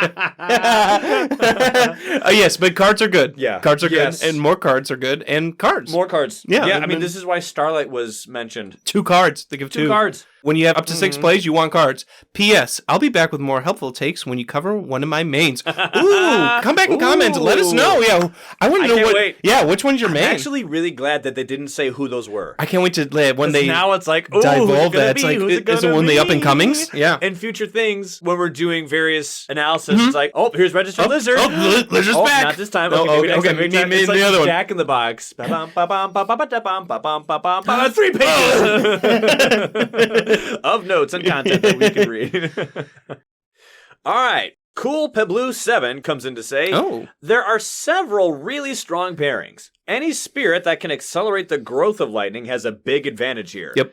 Green with the extra presence, Snake with the extra energy and cards come to mind, River for the extra energy. Sure. On the other hand, Lightning's boon does not always benefit the different spirits. Oh. Yeah, that's a good point. Sometimes you always don't need speed. Like you even said, there are times where you're like, hey, who wants it? I'm like, I'm good. Crickets. The starting hand of Serpent is mainly fast powers. It's all fast powers. Only. So it barely profits from being made fast. Ah. I think my favorite is Keeper of the Forbidden Wilds. Huh. It profits from being accelerated through Lightning's unique power, and it can give both cards and energy, getting Lightning out of that reclaim loop and hitting the higher levels of its innate. That's a good point. I didn't think about Serpent being really fast. I mean, they still have slow innates, and you can find slow powers, but that's a good point of like maybe Serpent doesn't need to be sped up as much, but Keeper could. Keeper could use that. I can see it. Yeah. Towering Wrath, really quick. And getting Wilds tokens out there really quick. Before, yeah. Yeah. That's awesome. As for good cards for Lightning, their favorite minor is Lure of the Unknown. We haven't heard of that one yet. Man, that's an I OG. love this card. That card's going to come up again for another low complexity spirit. Shadows. Don't give away sneak peeks. Tune in next time. Meet us back at the 10s. What's the radio? Traffic. Get us live for sports, traffic, and weather on the 10s. Out of habit, I almost gave, because I had to do those. Yeah, I know you did. I'm not sure. Am I legally allowed to You've say actually that? done radio. Yeah, you have that in you. So, anyway, it's actually kind of ironic that they mention Lure of the Unknown because literally in the last 3 games of Spirit Island that I've played, I've taken this card. And I am just beginning to love this card so good, more dude. and more and more. I agree with you. And I'm not going to talk about each of those games because I want to make sure that this particular conversation is about this card. Okay. But I 100% agree. This card is amazing. It's 0 cost. Love Lightning loves this. It's free, which is totally fine. Gives you 4 elements. Gives you, hey, look, fire, air. Yes! So that means the air that you get with this card can be used to make another card fast that doesn't have air. Slow, fast. We said that before. I know. I'm just reiterating why that's so good as Lightning to have fast powers that have air. It also comes with Moon and Plant. So, hey, you're literally getting 4 out of 8 elements. Not bad. Not bad. From range 2, away from anywhere, just range 2, doesn't need anything else, just at range 2, the target land does need to be completely bare of invaders. Interesting. That's Empty land. The only restriction. Empty land. It can have blight. It can have blight. It can be a mountain. It can be a sand. It can have Dahan. It can have beasts. Yeah. It can have all those things. There's no invaders. There's no invaders. Okay. It says gather either a town or an explorer. Wow. Fast town movement. That rare. Fast town movement. Rare. And it's free. The real cost is finding a land that's completely bare. And true. But if Lightning is blowing up lands around them, maybe there are bare lands. Incredibly possible. And then Lure's bringing in a building, a town, to Lightning to blow up. That is a great combo card. Yep. So, yeah, that one is amazing. Now that we described it, going back to Cool Pablo 7's comment, Lure of the Unknown, all the right elements for 0 cost. Yep. Though any 0 cost with fire element will do just fine. My favorite major, Power Storm. I agree. And what does Power Storm do, John? Power Storm. It is a fast power, costs 3 as a major, so, Lightning can probably afford it. Yeah, you can get 3 energy. It's got sun, fire, and air. There it is. Target speed. I'm sensing a theme. Yeah. Good elements. Like I said, speed fast, and you target a spirit, not a land. It can be any spirit. Target spirit gains 3 energy. Once this turn, target may repeat a power card by paying its cost again. But if you're gating 3 energy, you probably won't have to use energy in your own bank. You're probably gifting, using that 3 energy. If you have the threshold of 2 sun, 2 fire, 3 air, target spirit may repeat up to 2 more powers by paying their costs. So I like this because I like being supportive. Like we said, look for those sun cards. We like sun for Lightning. Yeah. And you can really easily hit this threshold, and you can boost someone else up or boost yourself up. It can be any spirit. And you can spam Shattered Homesteads twice type of thing and just really wipe out a section of the island. It's so great. Or you can support someone else. It's great. Yeah. Power Storm literally has been one of the A or S tier cards from the very beginning. Yeah, since base. Good point. Thematically, I also like Storm Swath. Oh, yeah. Swath is so great. It's one of John's favorites. Oh, yeah. I love this one, too. Oh, for Jagged Earth, it's like the... it's the replacement for Raging Storm. I mean, if I'm not mistaken, it has all the same elements. Oh, yeah. Same cost. Same cost, same elements, better effect. Yeah. Slow, 3 energy, gives you fire, air, water. Mm-hmm. That's the reason why Raging Storm is so great. Partly. Because it's the only way to get water. Replace Anyway, Storm Swath has all those things and says, from range 1 of a sacred site, 2 fear. In both the origin land and the target land is a land that you are attacking. Origin land is simply the land that you are casting it from. 1 damage to each invader. Man. Both lands. Already, Raging Storm did 1 damage to each invader, but just in 1 land. This one's doing 1 damage to each invader in 2 lands. But if you have 2 water, 2 fire, and 3 air, lol, you get another fear, so you go from 2 to 3. Nice. And this power gets another range, so you go from range 1 of a sacred site to range 2 of a sacred site. Additionally, in a land that's adjacent to both the origin and the target land. Wow. So what that means is range 2 means it's 2 away, which means 3 lands are being talked about. 1 land is the origin land where it's coming from. Correct. 2 away is the target land because now it's range 2. There is a 3rd land in between. In the middle, yeah. So the sandwich. Draw mentally a straight line. Obviously, it might not literally be a straight line, but just draw a line. There is a Congo line of 3 lands. That is what that means. In a land adjacent to both the origin and the target, 1 damage to each invader. So this means you're doing 1 damage to each invader in 3 lands. But wait, there's more. More? In lands where you did damage, destroy a town. Wow. Yikes. So now this card just keeps getting better. And then now you're destroying 3 towns. So there goes literally every explorer and 3 towns. Yeah. Immediately. And maybe you can combo this with someone else's damages power and you can take out cities. Who knows? It gave you 3 fear, and so long as there's a town in there, that's 6 fear. Bam, right there. That's 6 fear and all explorers dead with 3 towns dead for 3 energy. Yeah, it's a little bit better than Raging Storm. It's a little bit better. Anyway, thematically, I like Storm Swath because it has the right elements and it's easy to hit the threshold, but usually its effects are limited. Sometimes I use it to get rid of 1 or 2 explorers. It feels a bit overpriced for its effect. The exception is against Russia and France, which tend to accumulate huge clusters of explorers, which can then be all wiped out in a single turn. Man, if you destroy all those Russian or I was gonna France bring up explorers, who this card would be great against adversarially. France. I think France and Russia. France. Like France. Yeah, France. As far as fear is concerned, you will rake it Russia. with Russia. Because if you kill an explorer, they run away instead, but they generate a fear. So bam, remember how we said 6 fear? Make that 9. Yeah, 9 fear for 3 costing if card? If you're hitting 3 lands. Dude, huge. But yeah, oh my goodness. France. I mean, think about it. They spit explorers. Then, when they build, all explorers, except for 1, convert into towns in addition to the building that they were going to build. So if you can kill those explorers with this card, which, by the way, is fast, because for you, since this card has an air element, you can make it fast. It's fast now. You can see now why that's just amazing. This is also one of my favorite memories. Finder accumulated loads of invaders and Dahan into 1 land, and I only needed 2 cards to wipe them all out. Wow. I used Voice of Command to bring all the buildings down to 1 health, only to be killed right afterwards with Raging Storm. Wow. This was one of the most effective uses of that power I've experienced so far, resulting in an instant win. Love that. Man, isn't that not 2 something powers. That feels so great? Only 2 powers got to get an instant win out of it. That's incredible. Now, of course, Raging Storm, you all know what it is. Just do 1 damage to each invader.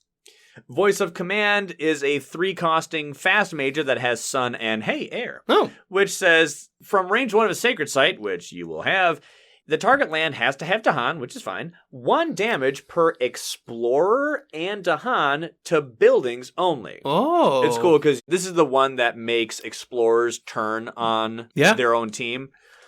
Defend 2. During Ravage actions, explorers will fight alongside Dahan. Wow. This means that they deal and take damage at the same time and to and from the same sources. Basically, you make explorers good guys. Then, if you have 3 sun and 2 air, first, and this is what they were talking about, gather up to 2 explorers or towns or Dahan. And thankfully, it can be a mixture. Yeah, and then you're just bringing all these people in to fight amongst themselves. And you get some defense. Wow. Cool memory. That's awesome. Yeah, and so you get defense there. You can pull in some bad guys who then you immediately be like, hey, thanks for the damage that you just caused on Team Bad Guy for me, explorers. LOL. Now let me kill you with a raging storm. You're all dead now. So long, and thanks for all the stuff. Next comment comes from Naked and Happy. Hey! They're back and they're still happy. Still naked. I was about to say, they're also... Anyway, a lot of minor/major powers are actually clearly a specific spirit's power. Up for the taking by other spirits when they gain powers. I think the Spirit series would be a great opportunity to point out some of them, otherwise it may become cumbersome. Storm Swath, Talons of Lightning are both on theme and on element for lightning, but I'd only see myself picking Storm Swath on a place focus, minor power, energy poor spirit. Yeah, I mean, Talons of Lightning is 6. Yeah. That's a lot. That's a lot. If River's helping you or Ocean or someone's giving you, it's hard to pay for that. But Storm Swap you can afford. Oh, yeah. Easy. The first time I rifled through the various powers in the game when I first opened up this box. Okay. And I was looking at the various characters in the game, the various spirits and what they can do. And I'm looking through these cards. Remember, I had like this is so-and-so's ultimate. Yeah. Totally so-and-so's ultimate. Just the notion of this card may not start in this spirit's hand, but it could have started in that spirit's hand, and no one would have batted an eye. And this particular spirit to whom you think this card belongs, quote-unquote, is like, oh my goodness, it's perfect for them. It fits with their theme. The artwork is like totally fitting. They're in the art or something. Sometimes they're in the art. Sleep into the sea. So, like, I 100% agree. I think what's been cool, because I agree, there's very specific powers, like, oh yeah, this makes sense. But I like the Sap the Strength or Vanish Softly, when those get mentioned, I'm like, oh, that could work. This does pair well, or maybe it's not completely on element, or does some things that maybe, lightning isn't all about, or a swarming wasp adds beast, like things like that, I think are cool, where maybe it's not... It's really cool to look at an effect and be like, oh, you know what, actually... I could make that work. Actually... Yeah. But there is an undeniable spark of happy that you're like, oh, nice. Perfect. When you pull a card and you see that fire air. Yeah. Steam vent. You're like, ooh, I'm already, like... Spur on. Probably pulling it towards me, and I'm not even looking at the other 3. What other 3 did you get? Doesn't matter. Fine. I may as well look at it. Oh, go through second. I'm glad I looked. Thanks for the comment, Naked. Yeah. Rainbow Snom comes in and says, all right, I don't pay too much attention to specific cards, but I can give some analysis on spirit pairings. Sweet. No, cool. I voted for Keeper, Ocean, Base River, and Memory. Here's why. For River's case, River is the classic pairing. River has lots of slow powers that it appreciates making fast with Lightning's boon. Lightning has minor Dahan movement, so they can push Dahan to River's side of the board. And Lightning is perhaps the best abuser of Boon of Vigor with their high card plays and low energy generation. Abuser of it. Yeah, they use it back for it every turn. Yeah, it's so true. Additionally, Lightning provides the damage and fear to close out games, in combination with River's massive control. Altogether, it's a solid spirit pairing. I like that they mentioned fear. Lightning generates sneaky fear. It does. And it's like, you're destroying cities. It's not bad. And that's coming with fear. It's a nice garnish. Yeah, with the offense. Yeah. In Shifting Memory's case, Shifting Memory of the Ages got my vote because Boon of Ancient Memories is a great way to let Lightning get more power cards without reclaiming. A major downside of Lightning's playstyle. Yeah.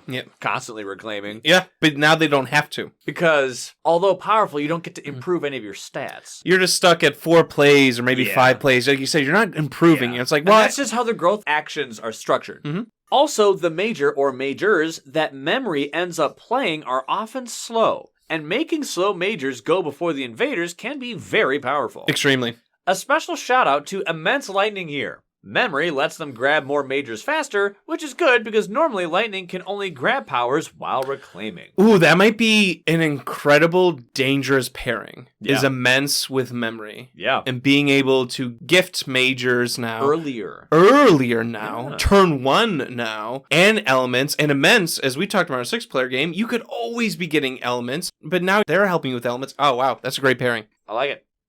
For Ocean and Keeper's case, these two are a bit more edge casey. Okay. Both of their support cards are great to give to Lightning. Boon of Growing Power gives both energy and power cards. And Tidal Boon gives two energy. So both can provide good support for Lightning. They also have many slow powers and innates that do good damage and destruction that Lightning can make faster. Mm-hmm. Both are also pretty local spirits and have restrictions about where they can act. The coastal lands for Ocean and the sacred sites for Keeper. That's a good point about Keeper being restricted too. Not even just the sacred sites, but the blighted lands too. And so Lightning can plop down presence and be pretty solid / self-deficient in the areas they can't reach. It's true, I've had that with Keeper. Yeah. I've definitely had that with Ocean. Oh, Ocean, you are definitely restricted. There have been times where I have played as Keeper, and I'm like, can someone help me? I literally can't do anything in that land. It's like, I can't get there. I can't play this power there. Right, I'm like, can I grow there if I pay energy? Can I add some wilds there? There's blight. Or you were about to go there, and they explore there. Well, crap, I only had one wild stone. Oh, no! These are the two that are notable with Wind Lightning. Ooh, Wind. I would agree, especially with Ocean. Oh, yeah. Because Wind can make them fast every turn, which they can utilize with their slow innates and slow destruction powers.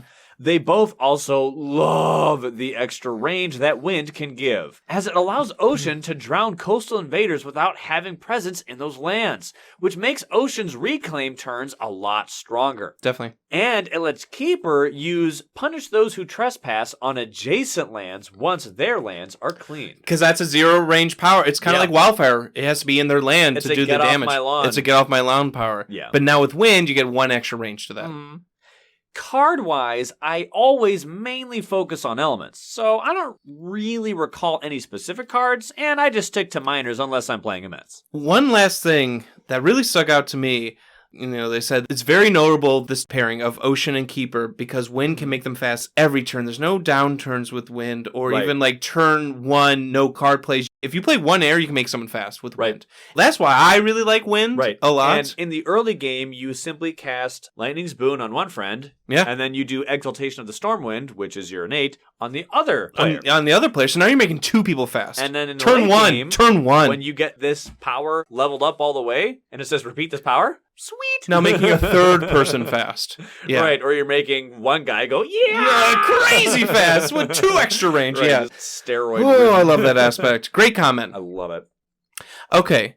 Lunds comes to say, they quoted what Rainbow was saying about memory and said, agreed. The extra card gain is, of course, the major benefit here. Yeah. I don't value making powers fast as highly as other people do, but if we're talking majors, it does a huge impact. Yeah, majors fits fast. Very much to what you said, John. With as a player accrues veterancy with this game, you're probably going to plan ahead a little bit better. Not even play a little bit better, because that makes the implication that it's wrong to do this. Right. Rather just simply get used to and acclimated to that slow, fast pace where you don't need I can plan ahead to make powers fast in order to succeed. But it's still really nice. And we know that Luntz is a very experienced player. And when majors are fast, oh boy. Yes. Because some of the slowest ones are, anyway, very powerful. Hungers really quick. In the fast, completely wiping out a land. Another small synergy is that Lightning can push to Han while Memory has a scaling defensive innate. Yes. I like that, Ryan. Yes, observe the ever-changing world. I like that, where this innate gets stronger as more invader cards are discarded. Yeah, by 2, right? By 2, yeah, it goes up by 2. Every invader card in the discard pile increases this defense value by 2? By 2. So I think that is something that has been mentioned yet, where unless it's Pandemonium, Lightning usually doesn't need Dahan. It seems so rudimentary, but it really is so useful, because you have half of it. Yeah. You look at Lightning's starting kit, you have half of a good Dahan build. You just need a defend card or a defend power, whether from you or your a buddy. friend, yeah. And here it is. Here's one of them, at least. Yeah. Another pretty big one is that lightning often needs just one more element. Just one. Memory can save most of their element tokens while helping lightning a lot. Or when there's a juicy target, hand them 2 or even 3 elements for that extra level of Thundering Destruction. Boy, do people love Thundering Destruction. It's so good. It is what lightning... No, it's not all that they are, but man, is that a huge chunk. Think about just your favorite food. Or just simply what is something that is always solid for you. I can always eat pizza. Yep. Literally, pizza is my number 3 favorite food of all time. Favorite? Meaning that, like, regardless of my attitude, my day, if it's good or bad, if there's pizza... There's something about bread and melted cheese. It's so good. Oh. Goes straight to your thighs. I know. It's so good. So for unhealthy. Tomatoes on it, so it's a salad? There you go. Yeah, you can get a Supreme. Yeah, there you go. Yeah. Some veggies. For this example, I was going to name my number 2, which is fried chicken. Ooh, I do like fried chicken. I freaking love fried chicken. It's simple to understand. It's everywhere. You can go anywhere, and you can find fried chicken being purveyed somehow in whatever capacity. Yeah. And Thundering Destruction, no matter where you are. Are you archipelago? I don't care. Are you on board A, board D? Whatever. Who am I fighting? Am I fighting England or Hepsbok? I don't care. It's just good to have Thundering Destruction. And blowing up buildings and cities off Do the they map. have fried chicken here? All right. I'm good. I'm happy. Real quick, totally off topic. Do you like chicken and waffles or no? Like fried chicken and waffles? Tried it for the first time. What do you think? What do you think? I dug it. It's weird. I loved it, the sweet and savory. It's weird. So there are some things that really go well together. Okay. And I would not have tried it unless someone like, hey, have you tried this thing? I'm like, what? Yeah. Oh, you know what? That wasn't It was so good. But there is a chunkiness that waffles have. That texture of yes. You get I literally can feel it in my mouth. So good, yeah. I dug it, seriously. For our European listeners, I think this is like a southern thing, at least in Southern America. Yeah, so I don't know if they're aware, but yeah, just fried chicken and waffles. Waffles, yeah. Put some syrup on there. Good to go. So good. They go on to say, and the element and extra card gain synergies even suggest an opening where Thundering Destruction is going every turn without holding back Lightning's growth too much. Turn 1. I like this. Look at this. Yeah. Turn 1. Lightning does growth 3, which is place 1 presence and gain 3 energy. And you get to place a presence 1 away. In this turn, Lightning plays 3 cards. Memory then grants them a card, gifting of a card, push Dahan into a land about to ravage near Memory. Okay. On turn 2, Lightning once again does growth 3, plays 2 cards, Memory gives them an element, and then defend the ravaging land. Turn 3, Lightning reclaims growth 1 and plays 4 cards. Memory grants them another card. So many cards. Turn 4, Lightning does growth 2. So that's when your double placement presence. You're making a sacred side. Lightning plays 3 cards. Man, so every single turn, Thundering Destruction is being activated, destroying buildings, destroying towns, destroying cities. Turn 1, Turn 1. Turn 2 is 2 cards. Turn 3 is 4 cards. Turn 4 is 3 cards. So many cards. That's so many cards. Their hand is growing, and they're also growing. They're not in a reclaim loop. Someone try that. That's a fun build. Yeah. Thanks for that comment. I think it's really cool that they actually gave like a little opening play. A little turn by turn there. Cool. Hey, it's Ray. Hey, Ray. Woohoo! My votes were for Downpour, Keeper, Base River and Travel River, Memory, and Starlight as the best buddies of Lightning. Downpour. I want to hear more about that. Yeah. We haven't heard that yet. For Downpour's abundance is a fair amount of energy for Lightning to really make use of to help flog one-costing cards. The flexibility and need to no longer rely purely on zero-costing cards is simply the main reason Lightning likes Downpour. Other great reasons are Downpour has very flexible amounts of defense around the island. Oh, yeah. And as a spirit well-versed in the mystic enchantments of repeats, Downpour is one of the strongest spirits to give Lightning's boon for flexibility of its powers. Making many slow miners fast or even just sink into foundations is a treat. I like this one because, again, Lightning does well with the defensive spirit. Well, right? I mean, look at the value of zero-costing cards now. Hey, repeat a power card by paying its cost. Okay. No.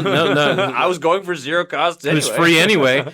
Right. Gift of Abundance, you can get 2 energy instead of repeating. Which is so that's something Lightning needs. Right from the start. I mean, sink foundations into mud. That power is made fast. So now you can repeat it, and it's still fast. So yeah, I like this pairing. That's fun. I had not thought about Downpour. When talking about Keeper, Memory, and Starlight, the Power Boon Musketeers. I love it. We are the Three Musketeers. Lightning Swift Strike loves these spirits because they give you the thing you struggle the most to gain. Power cards. Giving Lightning a pseudo-steady income of extra power cards, even if it's just one, is enough for Lightning to be happy for the rest of the game. All three of them can benefit massively from Lightning's boon, whether it be their uniques, innates, or easy-to-pick-up majors. They are perfect partners. Ray said it perfectly. Even if it's just one power card, what that does for Lightning, for the whole game, if you just give one extra card and let them stretch out that reclaim, and they get to grow a bonus turn, oh man, what one card can do. Can I be honest for a second? I really like seeing Memory on so many comments. And in the data. Ryan, I haven't thought about that. That's so true. I'm really liking this. Memory historically wasn't super represented in our last series. No. Not a ton. At the very end they were. Yeah. But yeah, I just really like that. That has been really cool. Ray goes on to say, in River's case, whether base or travel, the most iconic duo. Lightning provides that extra 1 damage to all invaders. After River has done a massive flooding that did 2 damage to each invader, leaving all cities alive but with 1 health so that Raging Storm can kill the rest. Nice. All the while, River is providing quite literally 2 extra spirits worth of energy to Lightning with Boon of Vigor. Yep.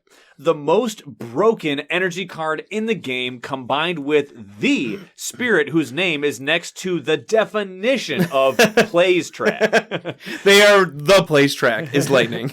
Is quite the treat to take for a spin if you haven't before. This also enables Lightning to tech into major powers just from the raw strength of Vigor alone, allowing for a fun and fresh experience. This combo alone scales into a 6-6 adversary matchup because of how in tune they are with each other's strengths and weaknesses. Even art on other cards has them depicted together. Hey! Gift of Living Energy! They mentioned Gift of Living Energy! How funny! If you're unfamiliar with the verbiage of 6-6 adversary matchups, that is 6/6 adversaries. That means fighting 2 adversaries at the same time who are both level 6. Both max level. If ever you see that, the 6 divided by 6 or 6 over 6, that means 6 with 6. So Ray is saying this combo can take on basically the hardest thing this game can throw at you. But just if you didn't know what that term is referring to, that's what it's talking about. Honestly, when it comes to cards that are good for Lightning, anything that's 0 cost. Lightning wants maximum card plays, and they want it now. Taking 0 costing cards ensures that you're able to play all of them, regardless of what they do. Wow. Each seed brings its own card draft and a new story to tell from it. I like that. I love that. I love that. And they didn't even say it needs their elements. It's anything 0 costing. Seriously. Ray just wants Lightning to be cheap. 100%. And just spam that. Well, think about it. You don't need energy, but you already have the card play. Yeah. Which one usually gets wasted more? Energy. Card play. Card play. What'd you ask? Wait a minute, you spend both of them. You spend both of them. Right, but which one's wasted more often? Oh, cards. I have 6 card play. I'm only playing 4. I'm playing 3. Yeah, I have all this leftover card play. I see what you're saying. Thanks for the comment, Ray. Yeah, great to see you, Ray. Next comment comes from Simeon. Hey. For best pairing, I voted for Base River, Wildfire, and Lure. Ooh. While River is probably, most people's choice for obvious reasons, Wildfire and Lure may seem a bit odd. They don't give much cards or energy, but they both profit tremendously from Lightning's wind aspect, which I really enjoy. Another wind mention. But Wildfire does give energy. They give 1 energy. Although it seems like a little, that's a lot. Like Ray was saying, droplets for Lightning, 1 card, 1 energy, goes a long way with Lightning. Especially playing 0 costing cards. They go on to say, having +1 range on Wildfire's Firestorm innate every turn is a game changer. And Flame's Fury is great for Lightning as it gives a bit of energy and makes Raging Storm kill a town. Yeah. I forgot about that. Because Flame Furies only played on Wildfire, right? Because they only target themselves? It depends. It depends. Just kidding. It depends. No, it really is. I was going to say the exact same thing. If you give range to Wildfire, oh my goodness, it changes them so much. Because they go from a pugilistic range 0 aficionado to someone who can actually do their amazing, most powerful cards, which are range 0, now at range 1. And anywhere. Their problem has always been, I can't hit bad guys. I am so powerful that the bad guys I can hit are dead. They're already dead. So either it's a good idea to send bad guys to Wildfire, send Wildfire to the bad guys, or in this case, allow Wildfire the reach to get to those bad guys. That's what Wind can do. Yep. Also, Raging Storm pairs nicely with Firestorm to rip down heavily built-up lands. Oh, yeah. Yep. It's also super thematic combo. The wind inflames the wildfires. Yeah. Ooh, spreading across the invader's land. A Firestorm, a scientifically defined Firestorm, is terrifying. Oh, yeah. A firestorm in real life is scientifically defined, if I'm not mistaken, as a fire that is so big that the oxygen that it's sucking in is causing gale force, hurricane-like winds. That is terrifying. But it's dope. But talk about thematic. In this case. In this case. For Lure, really likes its powers made fast, which allows for some neat combos. It only has one fast power. Yeah, and that's their damage power. Also, the +1 range is great for Lure because it has a lot of 0 range powers, though they can still only target inland lands. Wind Lightning's ability to push explorers is also nice to edge out the extra fear from Lure's Never Heard From Again. On the other hand, Lightning doesn't really want invaders in its land, so true. Oh, and the Wilds from Lure's gift, I hate that gift card, can help with that, but that's true, that does help. And the Raging Storm profits from a lot of Badlands, which Lure has. Yes. Wow, that is a great pairing. The one we haven't heard of before. Very much so. You know, Lightning's made Lure super fast, giving them extra range, but with all these tokens that Lure's spitting out, Lightning is benefiting from that. That's cool. Yeah. For the powers question, they said it depends on the aspect. For base or Pandemonium Lightning, all you want are miners with both fire and air. Lure of the Unknown is great, which we've talked about, especially for Pandemonium. That moon. Which needs moon as well. Yeah, there it is. Because it always helps deal with a problem and it's 0 cost. Yeah. Spur on with Words of Fire is amazing. Getting another car play. Getting another car play, hitting the higher level of the innate. Tears early. Land of Haunts and Embers. Ooh, is good for the elements and is 0 cost. The effect can also be useful if you can handle the blight. Yep. So the only downside for that card. Yeah, it adds a blight, but you get to push invaders. You push up to 2 explorers/towns, and you get 2 fear. Nice. So, and then it's a fast power. But you're right, that blight is like, is it worth it? Yeah, it's something to keep an eye on. It's something to keep an eye on. Wind doesn't care about fire as much, so it opens up the pool of useful cards by a lot. I really like Confounding Mist, Drift Down into Slumber, Twilight Fog brings madness, Terror turns into madness. All of these are air miners because they help deal with ravages and compensate the lack of destruction power. But there are a lot of other great air cards as well, depending on the situation. For Immense, there's some obvious majors. Talons, Storm Swath, which are just perfect. But a lot of others can work nicely as well. Death Falls Gently? Death Falls Gently in a 6-player game against Russia? Could that be useful? Thanks for breaking down each one of the base and all the aspects. That was cool. Confounding Mist is great because it gives air, water, and 4 defense. And it has that fun thing where it's like, instead of defense, every invader that's added to target land this turn may immediately be pushed to any adjacent land. So it's like, hey, does that sound like cities? Another one they mentioned, Drift Down to Slumber. I've always liked that's been around since the base. It's range 2. And it's a defend power. It's defend 1, but if it's jungle or sands, it becomes defend 4. So it's another 0 costing one, but I like the range 2 because, Lightning sometimes can get stuck. So when they get that reach, it's nice. Twilight Fog, 0 costing slow power that has air. LOL. No longer slow. Has air, sun, moon, and water. Hey, nice. Add a Strife token. Then push 1 Dahan. Every remaining Dahan there takes 1 damage. So it's nice for that Strife. And you can get Dahan out of there. Hopefully no Dahan remain. But hey, guess what? Just play Harbingers of Lightning before this. There you go. I like the last one they mentioned. It's a new one from Jagger Earth. Terror turns into madness. I love that card. It's a 0 costing slow, but it's got an air, so it can be fast. It's also got moon and water. But this is the one that changes. It hasn't targeted land with invaders, but it's range 2. I love my range 2s. If it's Terror level 1, you get 3 fear. Whoa. Whoa, that's a chunk. If it's Terror 2, you get 2 fear or add a strife. So, maybe you don't need fear as much, you need that defense. And if it's Terror level 3, just add a strife. Yeah. So, I don't know, that's a fun one, 0 costing. It's one of the few that actually changes based on Terror level. It is. I kind of hope we see more cards like that. Yeah, I like changing cards like that. Great comment. Thank you for that. Threatening Flames also does this. Oh, yeah, that's true. You can move more people based on the Terror level. They go on to say about their memorable game. They had a great memory with Lightning when I played Immense Aspect, and my friend played Thunderspeaker against England level 6, another England game. Yes. Love these. I got Focus the Land's Anguish early and played it 3 or 4 times. Wow, jeez. That's a ton. The last time, there were 10 blights in a heavily built-up jungle, and of course I had the threshold, so it was 20 damage. Wow, It wiped out the land completely. The win came shortly after, but it was still on Razor's Edge. Yeah, that's England 6. Yeah. It was a super fun game. Another game I remember dearly, I played Wind Lightning and Wildfire against Hepsbok level 6. I was only 2 explorers. Whoa, I was only 2 explorers and 1 land shy of a Terror level 1 win just before the wave of mass immigration showed up. Then it took another 3 turns to win, but it was still one of my most dominant wins against Hepsbok 6 ever. Nice. What a game. What fun games that we're having. I love these memories.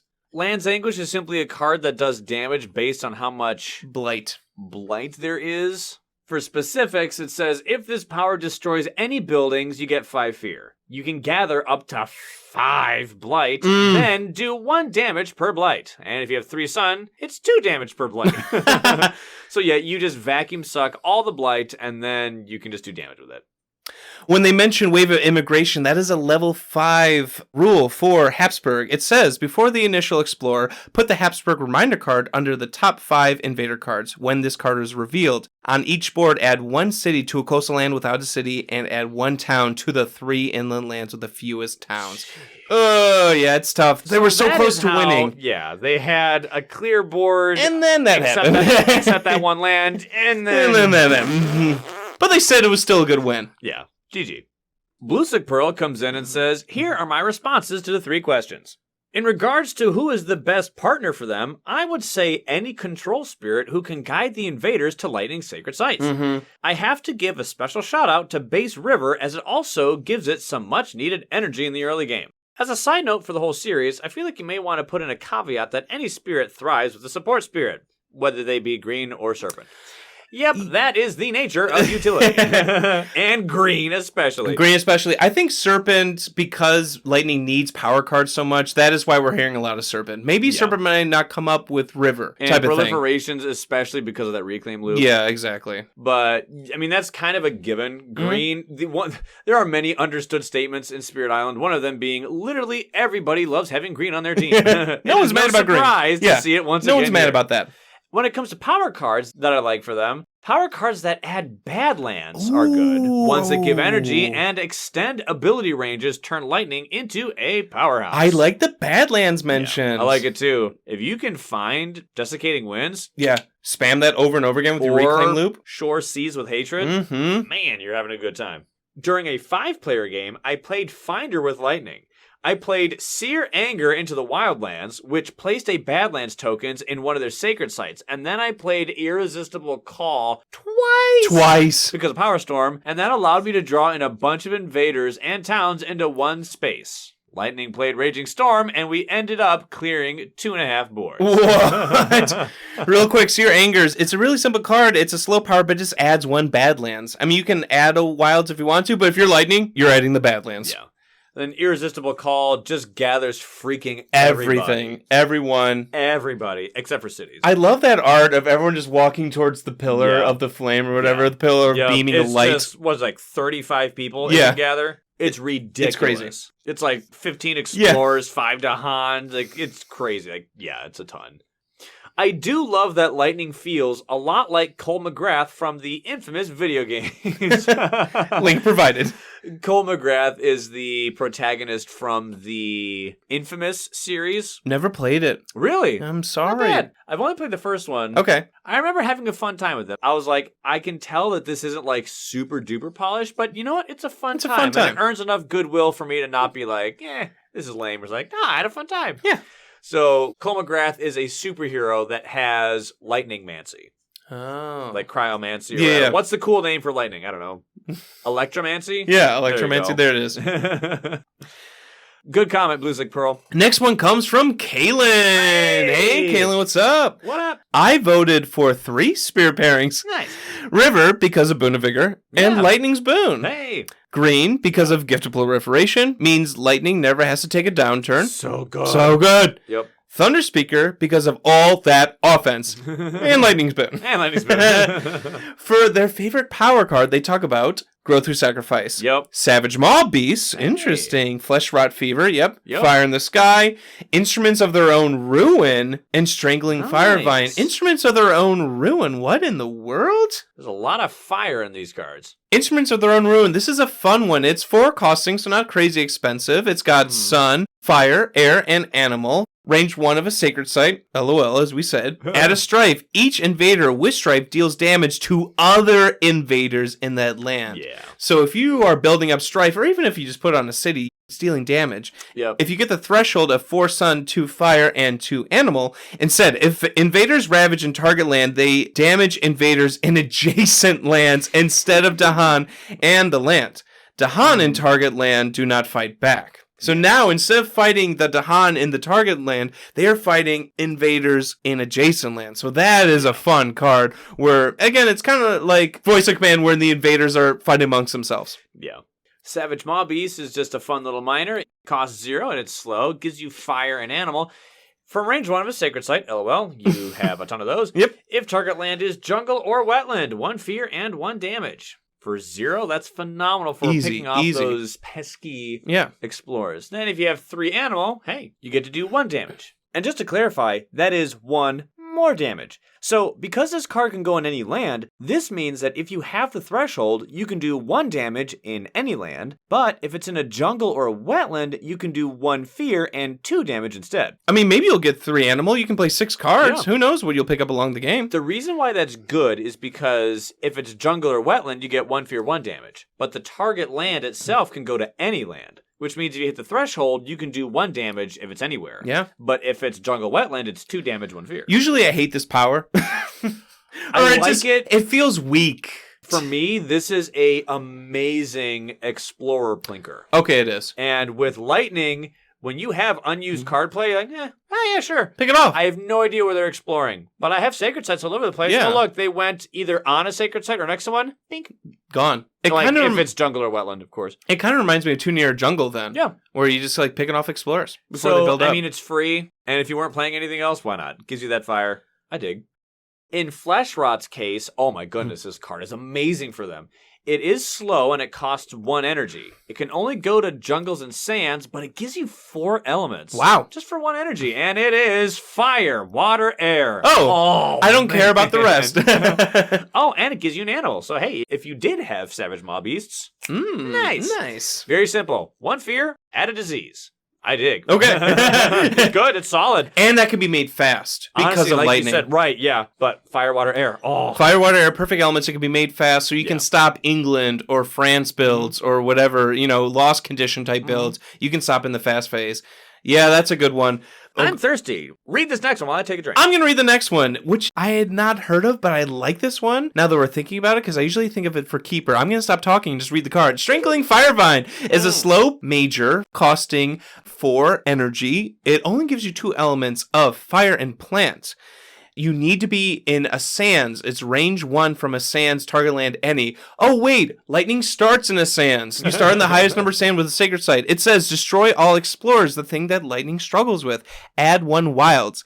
Add 1 wilds in the originating sands. So now you're adding 2 wilds in the target land and the originating. 1 damage per wilds token in/adjacent to the target land. That's so good. Yeah, because usually, you're not doing a ton with the wilds, but maybe you pick up cards along the way that have wilds, or you're adding them with this card. Right. If you have wilds tokens out there, just out there in abundance, you get to do bonus damage based on how many wilds you have, whether in or next to the land. And if Keeper's in this game, because people like pairing Keeper with Lightning, there's going to be wilds. Yeah. I like that it has to be range 1 from a sands, where I'm like, oh, that would stink. Oh, wait, Lightning's going to always be in a sands, because you start in a sands. If you have the threshold of 2 fire, 3 plant, +1 damage per wilds. Oh. Wow. You can see why this is starting to get, It's nice. starting to get good. It's a very heavy wilds token card. Heavy wilds, but you're destroying all the explorers and then doing extra damage. That's cool. That's not all, though. It's +1 damage per wilds token in or adjacent to the target. Yeah. So all those ones that were giving damage in the first place are now giving you bonus damage. Bonus damage. Does that mean double? Times 2? Yeah, I really like this card on Spreading Rot. That was Are they real? No, make them real. Make Spreading Rot real. Kalen's favorite memory they go on to talk about was Lightning was in a 2-player game against England 6 where I'm Danish too walked me through his strategies. In order to gain a major, we forgot Lightning's Boon over Raging Storm. I'm still mad about that. You just got lucky with Years of Little Rain. Just in case. So envious. Just in case Years of Little Rain came up and it did the next turn, and we forgot Raging Storm to gain a presence and led directly to the win. That is so great. So that is a cool memory. You got lucky, kids. I'm just kidding. That is incredibly fortunate. That is very fortunate. They know it. They know it. That's an awesome memory. I want to watch this game now. Once again, link in the description. Floating World comes back. Hey, long time no see. What's up? Since Lightning is both a energy and card-hungry spirit, teammates that help with these problems are the best for it. River turns Lightning into a major using power spirit, which it normally isn't. Yep. Keeper, Serpent, Shifting Memory, and Starlight give more cards, which can help Lightning's reclaim loop. So many memory mentions. I love it. I love it. And Ocean gives some energy, and they work well because they both devastate buildings. So much drowning, so much exploding. When it comes to cards, I don't remember most card names, so I can't help with specific cards. Okay. What I look for is elements for Lightning's Innate. Additional cards, and a way to help deal with explorers without having to pay 3 energy. And if by some chance I get to use majors, then I want to get high damage cards. When it comes to epic moments, the first time I realize what River does to Lightning. Lightning using majors is awesome. I feel like every Spirit Island player has this light bulb moment with River and Lightning. Yeah. It's just like, it's great. Oh! No, seriously. Yeah, we all have that moment. It's awesome. Even though you said you didn't necessarily want strategy stuff, I would give it anyway. I like it. Yeah. I dig. I'll have to mention some openings so I can pick your brain on whether they're good or not and why. For Lightning, if you don't have River, you play 0 cards in the first turn. I've heard that a lot. That's actually quite popular. Yeah, I've heard that a lot. We talked about it last episode. And then 1 card in the second turn, and that card is usually Shatter Homesteads. Then play 3 cards in the third turn, triggering your Innate. When you do this for those first 3 turns, you are using growth option 2 each time. Okay. The first time, 2 from the top. Then the second time, 2 from the top again, so that you can get to that 3 energy that you need to play all your cards most of the time. And then on the third turn, those 2 are coming from the bottom track, so you can get to those 4 card plays. This way, when you get stuck into a reclaim loop, you have enough energy and card plays to be efficient. Like we said, when you get to that 3-4, that's a really solid... It's strong. In Shadow's case, that's the 3-3. Yes. When you get to that 3-3, oh, baby. that's if I get solid. to 3-3 with Shadows, usually I'm like, okay, we're probably winning. Yeah. Win more. Yep. So, okay, so Floating asked for critique or good or bad. Can I say one thing? Floating World, don't hate me. This seems like it is a little bit slow to get going. What if it's Brandenburg 6 or something? I think this is You're not doing anything till turn 3, basically. It is a sacrifice on short term for Okay. investment on long term. Depending on who you're going up against, such a thing may be England's scarier. slow. England is slow. You know. Yeah, they need to ramp up Yeah. to get the cards into the But if hallway of sadness. If you're going in against some quicker adversaries or, ones with, like, if France is about to build... Depending on who it is, you can get hit pretty hard. This Yeah. way. So I think it sounds fun, but maybe not for every adversary every game. Yeah, I'd agree with that. It's just simply the opportunity for bad guys to really hit you hard in those first few turns. Feels very reminiscent, honestly, to a Vengeance or a Mist gameplay style. Okay, yeah, it's taking I can see it. Easy start to the game. It's you accept everything. You accept your awesome stats, but the damage you had to take to get there. Mm-hmm. They also go ahead and include some links here to other polls that talk about this topic as well. So if you all want to go ahead and check out those polls as well, check out this survey once again. Thanks for the comment, Floating. Yeah. Next one comes from Aaron Stevens. Hey, Aaron! What up? What up, man? Okay, since this is all about lightning, I only voted for spirits who I think give lightning a boost, not ones that I think lightning gives a boost. Sure. Huh. Yeah. Okay. So That's fair. No, because it's like we want to focus on lightning. That's a good qualifier. Who lightning good qualifier. We will eventually talk about those spirits. True. And how lightning will be good for them. Mm-hmm. Like Thunder Speaker. Yeah. They said, I didn't consider who likes getting slow powers made fast from lightning's boon, like things like that. Yep, that is totally fair. Okay, so to add to the discussion to spirits I had not seen mentioned yet, I voted for, in addition to others, Volcano, Mist, and Fangs. Mm-hmm. Before we go on, so I talked about the stats from the Steam version of this game. Yeah. In the top 5, Yeah. number 4, Fangs. Yeah? For lightning. Nice. No one has mentioned Fangs yet. That's so cool. I love that. I'm going to do a little game here. I haven't looked at the comment. I'm not going to say why I think Mist is good. I'm going to see what he says. Okay. And then if he says it, then I don't need to. And if he doesn't, then I will. Okay, so they give the Volcano, Mist, and Fangs. Volcano can give energy to lightning, which can give lightning some more flexibility, just like getting presents and cards can do. The range boost from mountains, there it is, could also be handy to hit faraway buildings. Handy. So agree. Handy. It's like a boon of vigor. We all know boon of vigor is good, but now you get range with this energy that you're giving. Yep.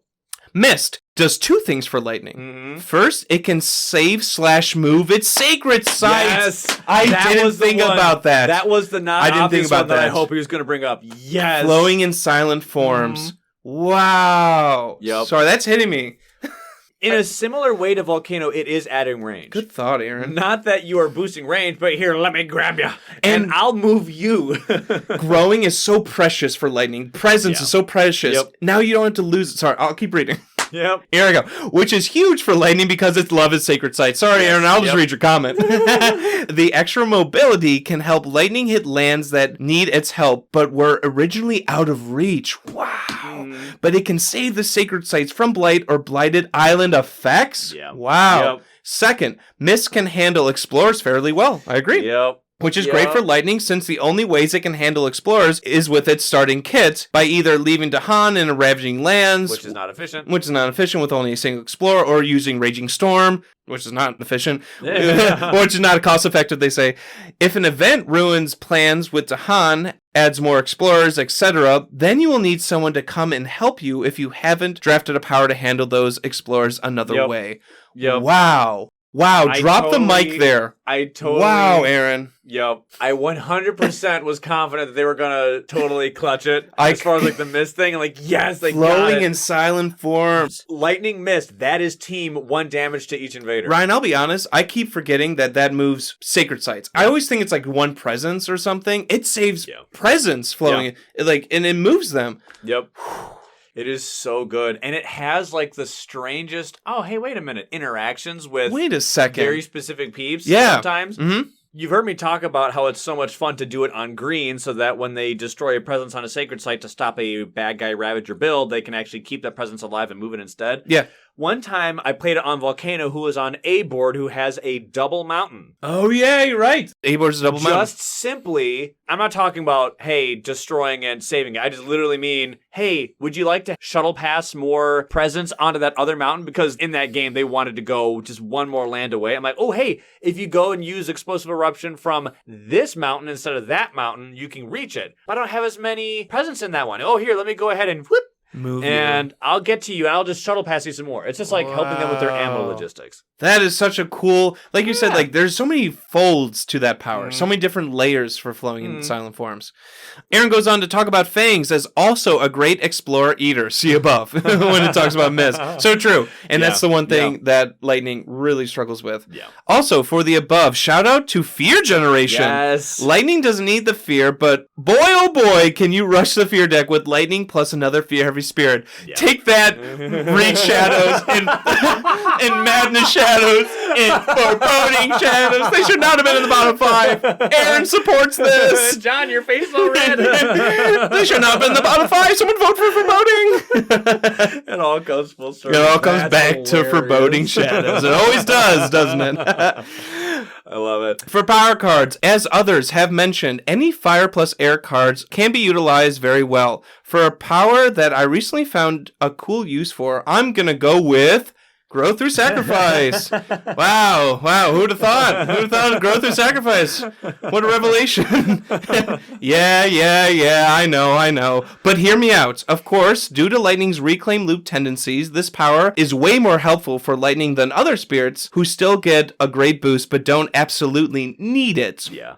And for the record, to those who aren't fully immersed in this community, the subtext behind the scenes context that we're talking about here is Growth Through Sacrifice has been widely regarded as one of the most OP cards in the game, so much so that people will be, quote unquote, I don't want to say mocked, but like, oh, you won a game and you used Growth Through Sacrifice? Oh, okay, well. Yeah, some people just pass the card up, like, don't even count it or redraw it. Wasn't as cool if you used Growth Through Sacrifice. I do not stand by this. I love that card. You know how hard this game can get sometimes? Talk about double six. You can formulate your own opinions on the notions and concepts of when you are fighting something that is ridiculously hard and you want to use something that is purported to be really good, like the Moonveil Katana.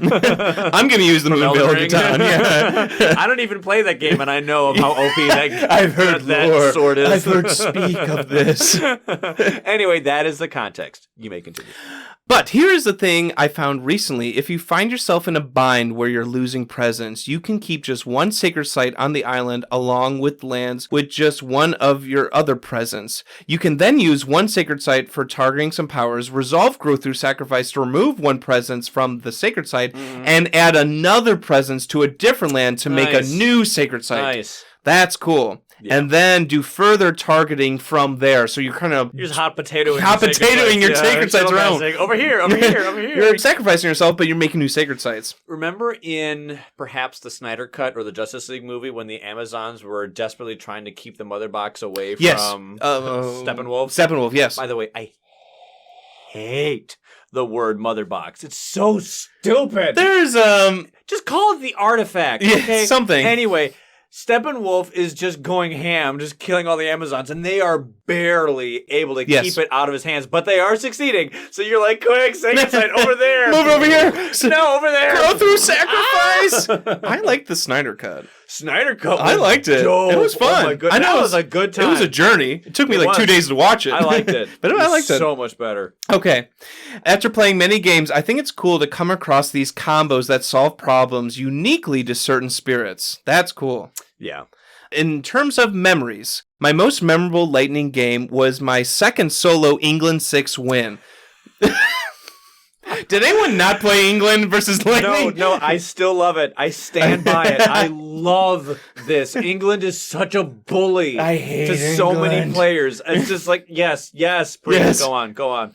The first win was with Thunderspeaker. I do remember getting Purifying Flame, which was huge. It let me ignore some ravages to take out other buildings, clean up Blight later, and then they could ravage again.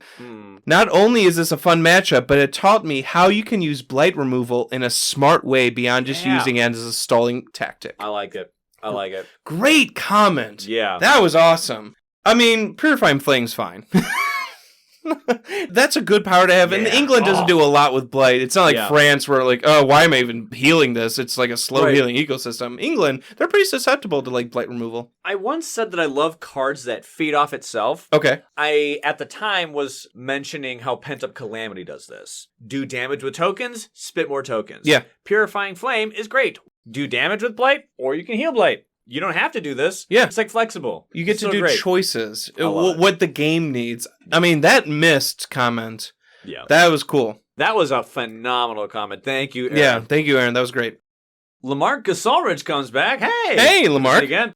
I absolutely love what Lightning brings to the team. Lightning can control its own board, give out great support, generate a good amount of fear, and can become a dominant carry when given card draws and energy. This spirit has my favorite array of aspects of all the low complexities. My personal favorite is Wind. Me too. Because I love utility. Me too. That is, ironically, my favorite. Yeah, Wind is cool. We both love Wind. And the speed boosts and range boosts are insane. Don't forget that you can always cast Lightning's Boon on yourself if you need it. True. I like to pair this with slow spirits or spirits with range restrictions such as River, Thunderspeaker, Ocean, Wildfire, Keeper, Lure, and Mist. Pandemonium is also a fun and incredibly powerful option that pairs great with other Fear spirits, or spirits that will give it extra Dahan movement such as Bringer, Shadows, Many Minds, and Fangs. It also has the immense aspect when your team needs a major power slugger. Like if you're going up against England 6. So we did. Especially when paired with Shifting Memory or Serpent. How is so cool that they just went through all the aspects. And man, are they great aspects. Or with Might Earth, maybe? Yeah. Against England 6 and get Paralyzing Fright, and then you win. While each aspect is strong on its own, when you look at how powerful this spirit can be over many scenarios, choosing the appropriate aspects and playstyle, I think it puts itself in the conversation for the strongest spirit in the game. I do like the idea that depending on which aspect you give them, they can be a solid or great option for what role you need them to fulfill on your team. Need defense and fear? Give me Pandemonium. Do you need really good support? Give me Wind. Do I really need a strong attacker with like heavy hits? Give me Immense. Yeah. That's such a good point. So, Shadows aspects, they all just basically change the special rule of Shadows. So, how about that special rule? Yeah, exactly. That'll be fun in Shadows analysis. But Shadows isn't completely changed like Lightning is. That's such a good point where Lightning, with each aspect and then with base, every single spirit is so different. Yeah. Base, like Jan, you said, whatever you need in the game. Yeah. That's a good argument for, strongest spirit in the game, whatever. We can argue so the cows come home about that. But it is a strong spirit for sure. Yeah. I recently had a super memorable 6-player game. Hey! Where Wind Lightning allowed Ocean to reclaim loop at 5 card plays. What? Green helped them from turn 1, but Ocean allowed them to reclaim loop at 5 card plays from turn 3 onwards. Wow. This allowed Ocean to return the favor with a title boon every turn, keeping Lightning stocked with energy and grouped up buildings for the higher levels of its other innate. Wow. Yeah, that's amazing. That's I like seeing this Lightning in Ocean. Yeah. I like that. I'm surprised we didn't see more of that. Tidal Boon is super strong, but the wind aspect, like we've talked about, that extra range for Ocean. Sure. Like they said, Ocean could have stayed in the Ocean tile the entire game, but still drown because of the extra range. Great comment. Yeah. I love going over all the aspects. We've played the aspects. They're fun. They are. And seriously, I'm not kidding. As far as like the array of aspects, I think I agree with you. They're most varied. I honestly think that Lightnings, I like all of them probably the most. Right behind them is Shadows. Yeah. Comes to like the array of aspects that a character has. But Shadows, even Travel I like so much Travel more than we like, Sunshine. but Travel doesn't like... And Might I like so much better than Resilience. But that's just my opinion. I agree with you. And no one talks about Sunshine. Yeah. But for Pandemonium, yes. Love it. Yes. Wind, love it. Immense, love it. But they're all so different. Like, Travel doesn't really change River. Yeah. Travel just makes River better. But Wind changes Lightning. Yeah. Immense changes Lightning. Good comment. Yeah. Next one comes from Zedonk. That's a fun name. Zedonk. Zedonk. Is it French? I don't know. Zedonk. Oh. It is Zedonk. Zedonk. They talk about zap the strength of multitudes can work quite... We are so stupid. Just start over. They're French in my mind. Zedonk says, sap the strength of multitudes can work quite well with Lightning. That is the defend 5 card, and it gets bonus range with air. Yep. Despite being off element power pick, Lightning always has at least 1 air, so sap can basically becomes a range 1 card. And combos well with Lightning's Dahan movement, and it is 0 cost, which is super nice for Lightning because it means you can go down faster on that place track. Yeah. Yep. Wholeheartedly agree. 100%. Anytime I see sap, if I'm playing Lightning, I'm typically picking it unless, something better's there, but usually nothing's better there. Elphic 2018 comes in to say, when it comes to who pairs best with them, I voted for Green, Keeper, Ocean, River, Travel River, Serpent, Starlight, Thunderspeaker, and Might Earth. Anyone who uses Dahan or has defense can benefit from Lightning's Harbingers of the Lightning card, and anyone with slow powers can benefit from Lightning's boon. This means practically every spirit has something to gain from a Lightning pairing, so the best pairings will have to provide more synergy than just those two things. Thunderspeaker I take as an exception here, since Thunderspeaker loves to play Manifestation of Power and Glory in tandem with both Lightning's Boon and Harbingers. It's a satisfying combo. Oh, baby is it.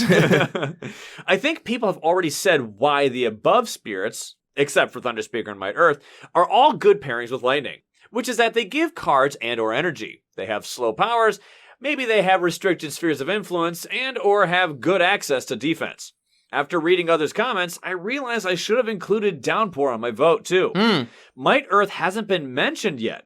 I think Earth's access to defense and blight removal as well as action skipping helps to balance Lightning's weak defense. Interesting. Also, Earth's Dahan movement is complemented by Lightning's, which can now feed into Earth's defense or rituals powers. And Earth's slow powers can benefit from Lightning's boon. I'm referencing the Fruity Destruction combo here. Earth can also repeat Lightning's powers at no energy cost, which is something a Lightning player will appreciate. I like that. 100%. I like that comment. I like that paragraph. Literally, my first game of Spirit Island was Lightning and Earth. For these reasons. Yeah, for those reasons.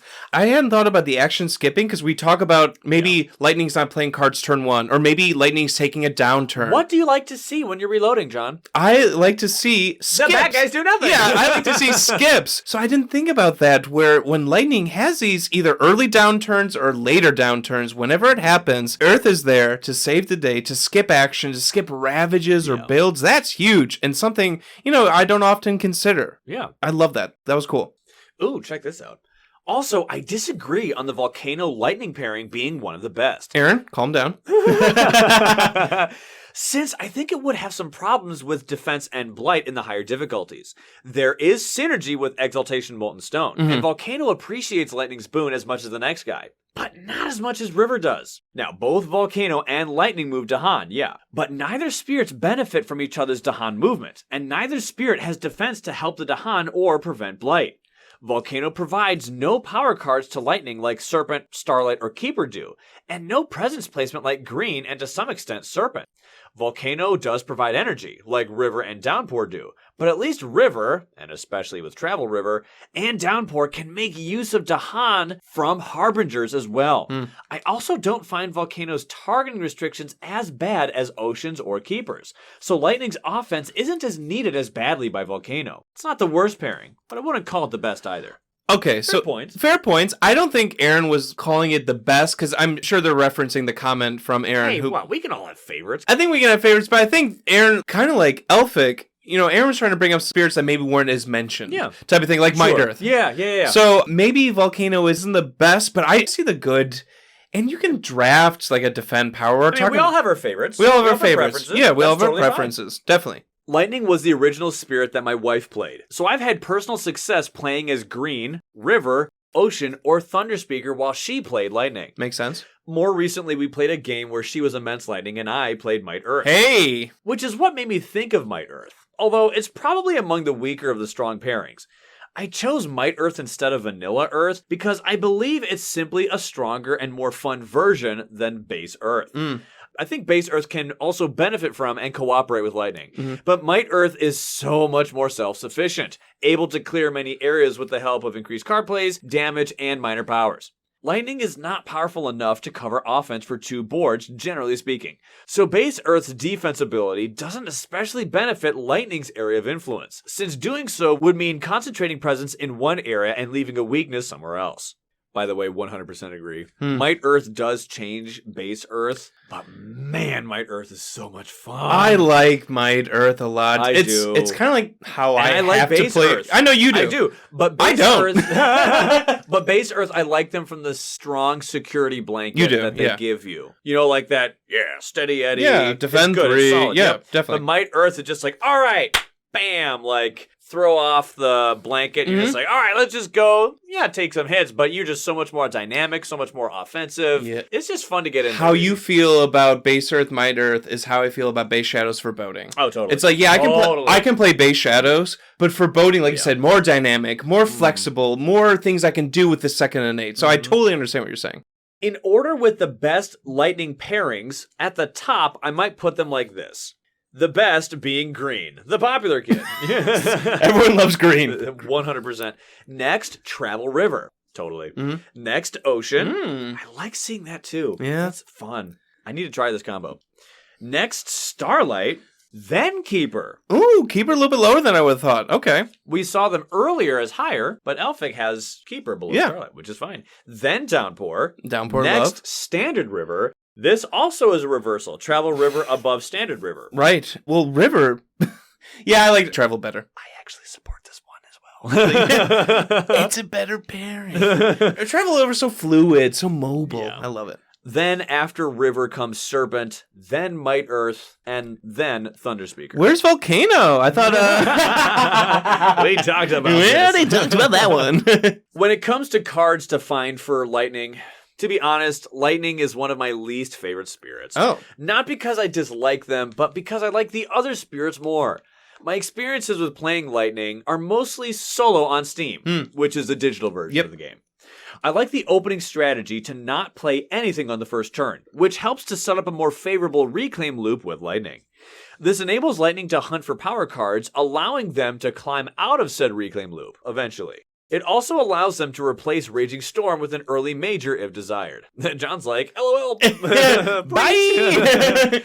For minor powers, I generally just want anything that's 0 cost with a fire element, or anything that has both fire and air elements. There are some standouts. Grow Through Sacrifice is almost an auto pick for any spirit, but it has that fire element too. It does? Hazard Spread Across the Island. My favorite minor power in the game. Our first mention of hazards. It's a very flexible card, and is particularly good for the 0 cost air and fire element here. Hazard Spread's so good. So good. Hazard Spread simply just says, for brevity's sake, look in an adjacent land, look at a token that is in that land, copy it, and place that copy in target land. Yep. And if it's disease, this card's energy cost goes from 0 to 1. If there's a beast in an adjacent land, you get to So add good. beast in target land. And like you said, any other token. And if you're reclaiming this, or if you reclaim looping and adding tokens every turn, oh, that's so fun. Yeah. Also, on the side, one of my favorite artwork pieces. Oh, yeah, in the you whole do really like that artwork. It's so good. Anyway, going on. Fire in the Sky. Agree. Oh, elements, fear, and defense via strife. Yeah. Domesticated animals go berserk. We draw that in every game that we play. One of our favorites, defense and fire element. Yeah. In a land of the city, defend 5. And the artwork. Yeah!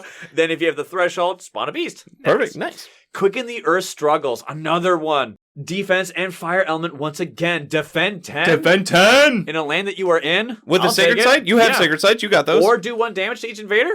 Nice. Hey, Raging Storm, where you at, buddy? Combo that with Raging Storm. Bye-bye, all towns. Do that against France and you're having a good time. Lure of the Unknown. 0 costing air and fire. Gathering those, either a town or an explorer. But that town. But it's a town. Let's focus on the town. Shadows of the Burning Forest. Oh, I think this should be in Shadow starting hand, but that's okay. Costs 0, and it gives you fire, fear, and control. Yes, you get to push an explorer and a town out of a land you are in. Yeah, it's a wonderful get off my lawn card. You have to be in a mountain or jungle, but still, I also love Purifying Flame for that fire and air and that blight removal. So much Purifying Flame mentions. And Steam Vents. Ooh. Air and fire and the fast destruction. These cards are just good cards in general, though. So really the theme is to hunt for fire and air elements. Yep. But rarely I will pull a defense card or other card that's off element if it seems necessary for the effect. When it comes to major powers that I like to find, Pent-Up Calamity, which is my favorite major power in the game, and it comes with fire and much-needed strife or fast damage. No, it's my favorite major power in the game.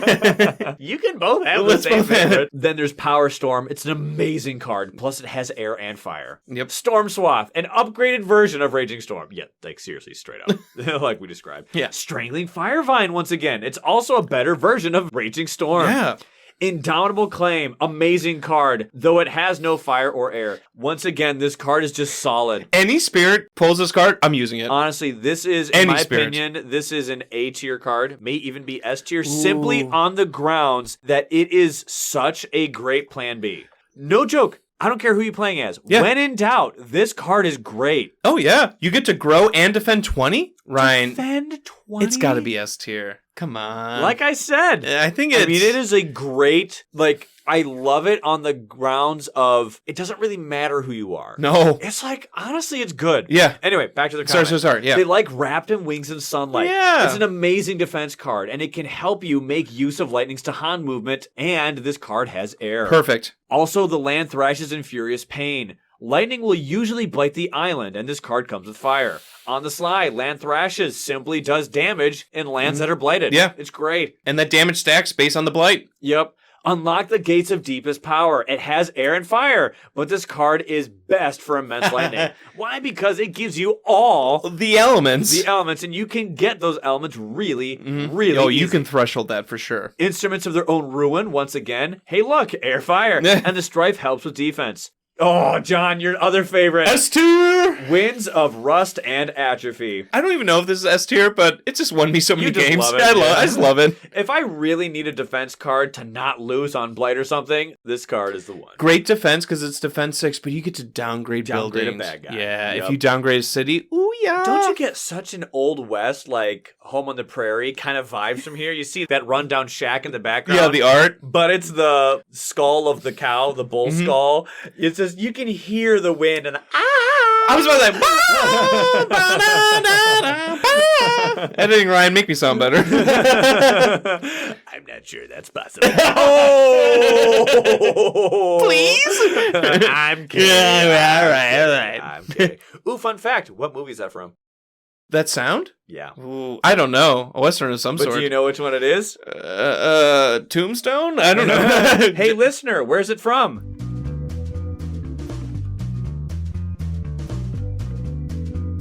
One of the best works in cinematic history, one of my dad's favorites, and as a result, one of my favorites because we kept seeing it all the time, is The Good, The Bad, The Ugly. All right. Such a good movie. I knew it was some type of Western. Yep, so good. Very underrated. If you are not a fan of like old-timey cinema, you still owe it to yourself to see this one. Okay. Really good.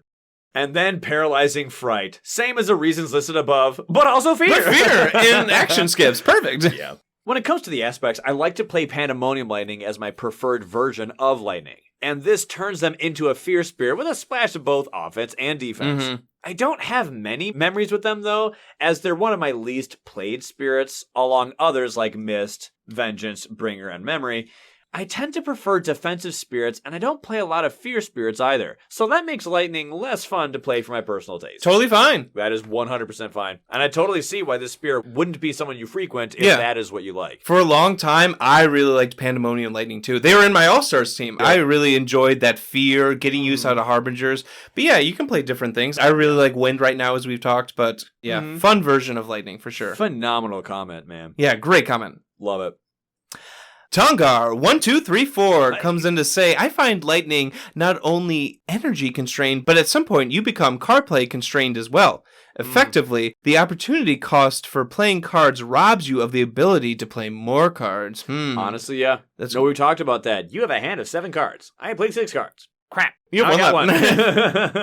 So something like Spur On with Words of Fire gives you the elements you need while simultaneously letting you get an extra card on the table and triggering the next level of your incredibly powerful innate. Yeah. Boy, do people love that innate. What a common theme here. Yes. Though you have one, it is amazing.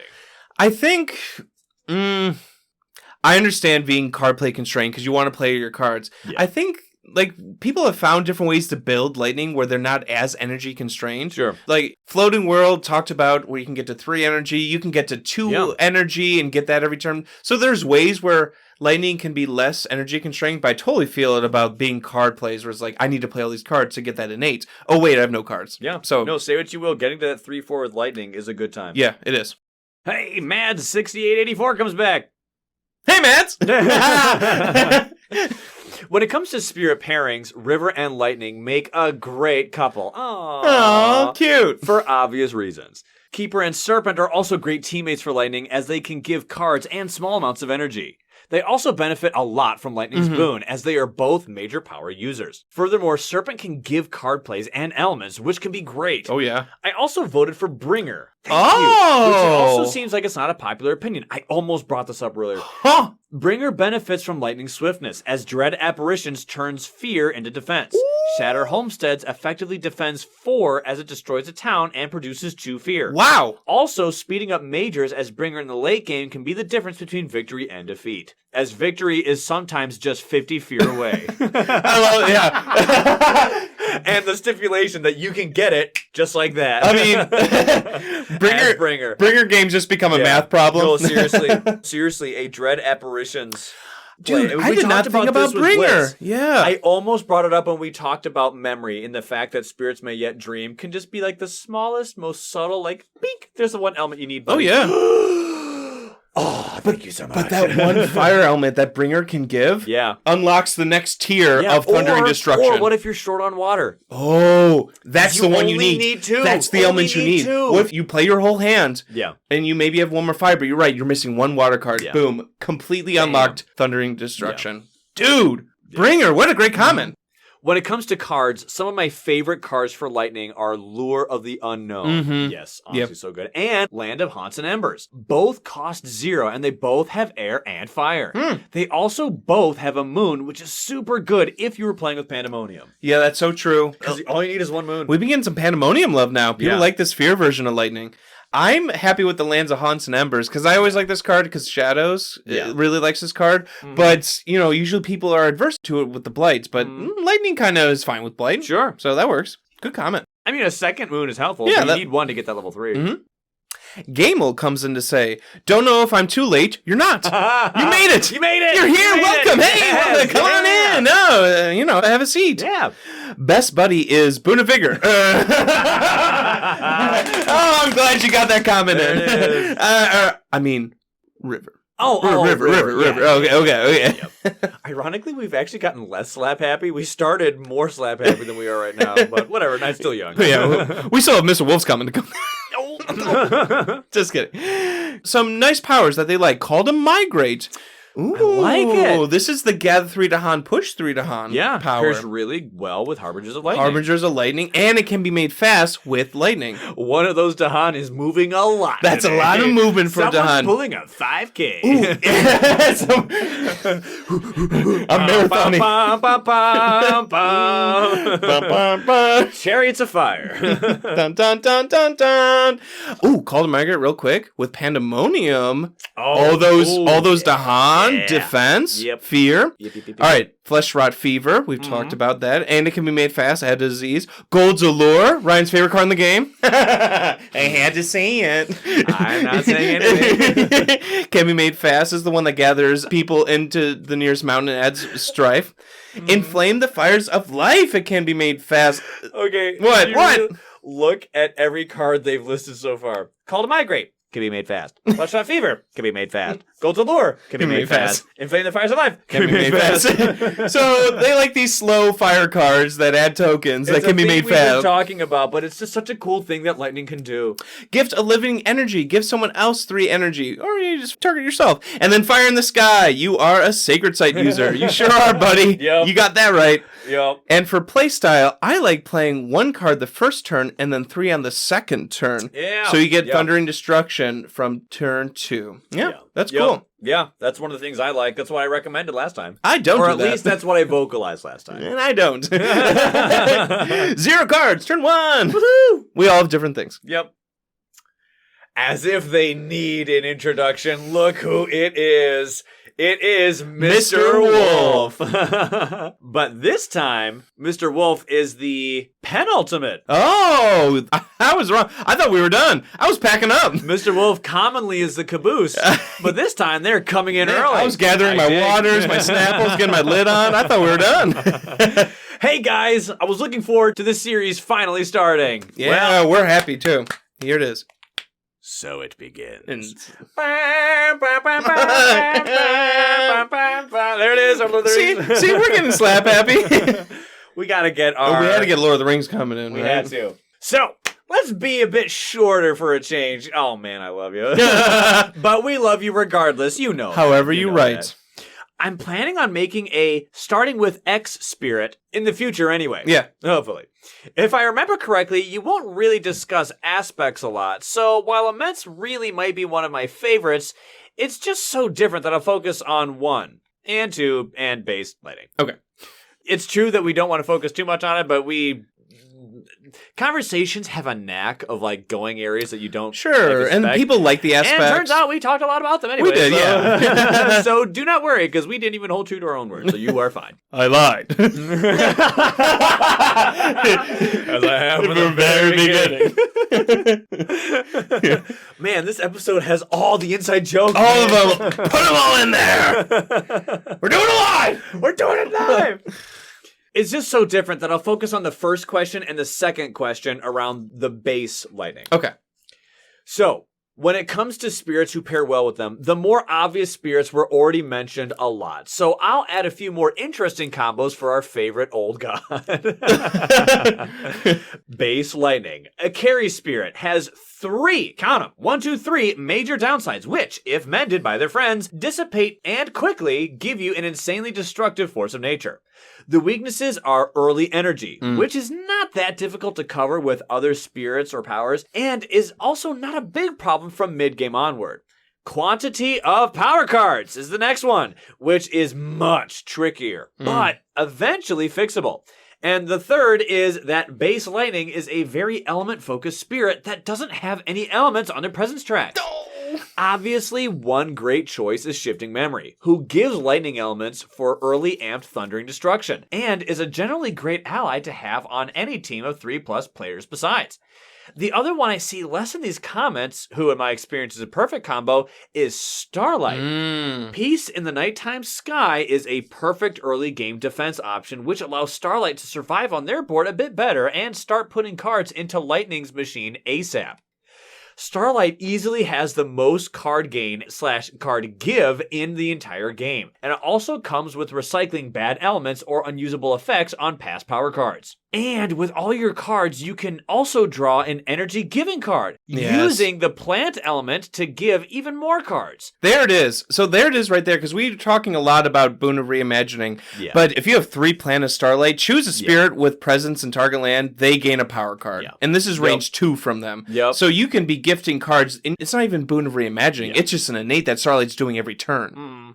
Then you can use that earth element to defend stuff and really let Lightning focus on 100% offense, which always comes with a lot of utility because of minors.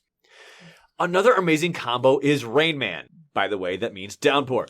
Who gives Lightning just enough energy to stay afloat while also complementing Lightning's aggression with stopping the invaders in their tracks and readying them for thundering destruction. Rain Man is also an avid user of cards such as Entwined Power, which may be one of the best cards to support a fellow Lightning player. For the listener, what does that one do, John? Entwined Power. So, it is, you and target spirit may each use each other's presence to target powers. Target spirit gains a power card. You gain one of the power cards they did not keep. If you have the threshold of 2 water, 4 plant, you and target spirit each gain 3 energy and may gift each other 1 power from their hand. That's cool, where you're trading cards. The only way in this game to trade powers. I love that. So many new players I play with are asking, hey, can I give a play? Nah, I'm sorry. I wish, but the game would be broken if you could. But this is how you do it. Back to their comment. I'd also like to mention Fractured Days. Yes, I have to. I'm fine with that. Go ahead. That's totally fine. Halo emoji with a smile. We love it. They always talk about Fractured Days, and we love it when they do. Who can complement seemingly any other spirit by giving them cheat codes for their powers, or for Lightning especially, letting them reclaim some of their amazing unique powers every turn. If you think about it more, Fractured Days defense also complements Lightning's aggression, and there's so many great things you can do every game because of the known cards from Days That Never Were. Another overlooked thing is that Thundering Destruction, quote-unquote, misses a lot, because there's just not enough buildings. Ryan, your friend was talking about this when you were playing a game with like, oh, I can only destroy 1 building. I wish I could do more in this land. Yeah. Blur the Arc of Years essentially allows you to exchange 1 Blight for more Fear. Or you can even slip the Flow of Time to replay Raging Storm for infinite town killing in 1 land, since you were doing 1 damage to each invader twice. Nice. So there you go. All towns gone. Yup. And Explorers. And Explorers too, yeah, and those two. When it comes to cards like Hazard Spread and Lure of the Unknown are pitch perfect because of their price, utility, and control. But that's obvious.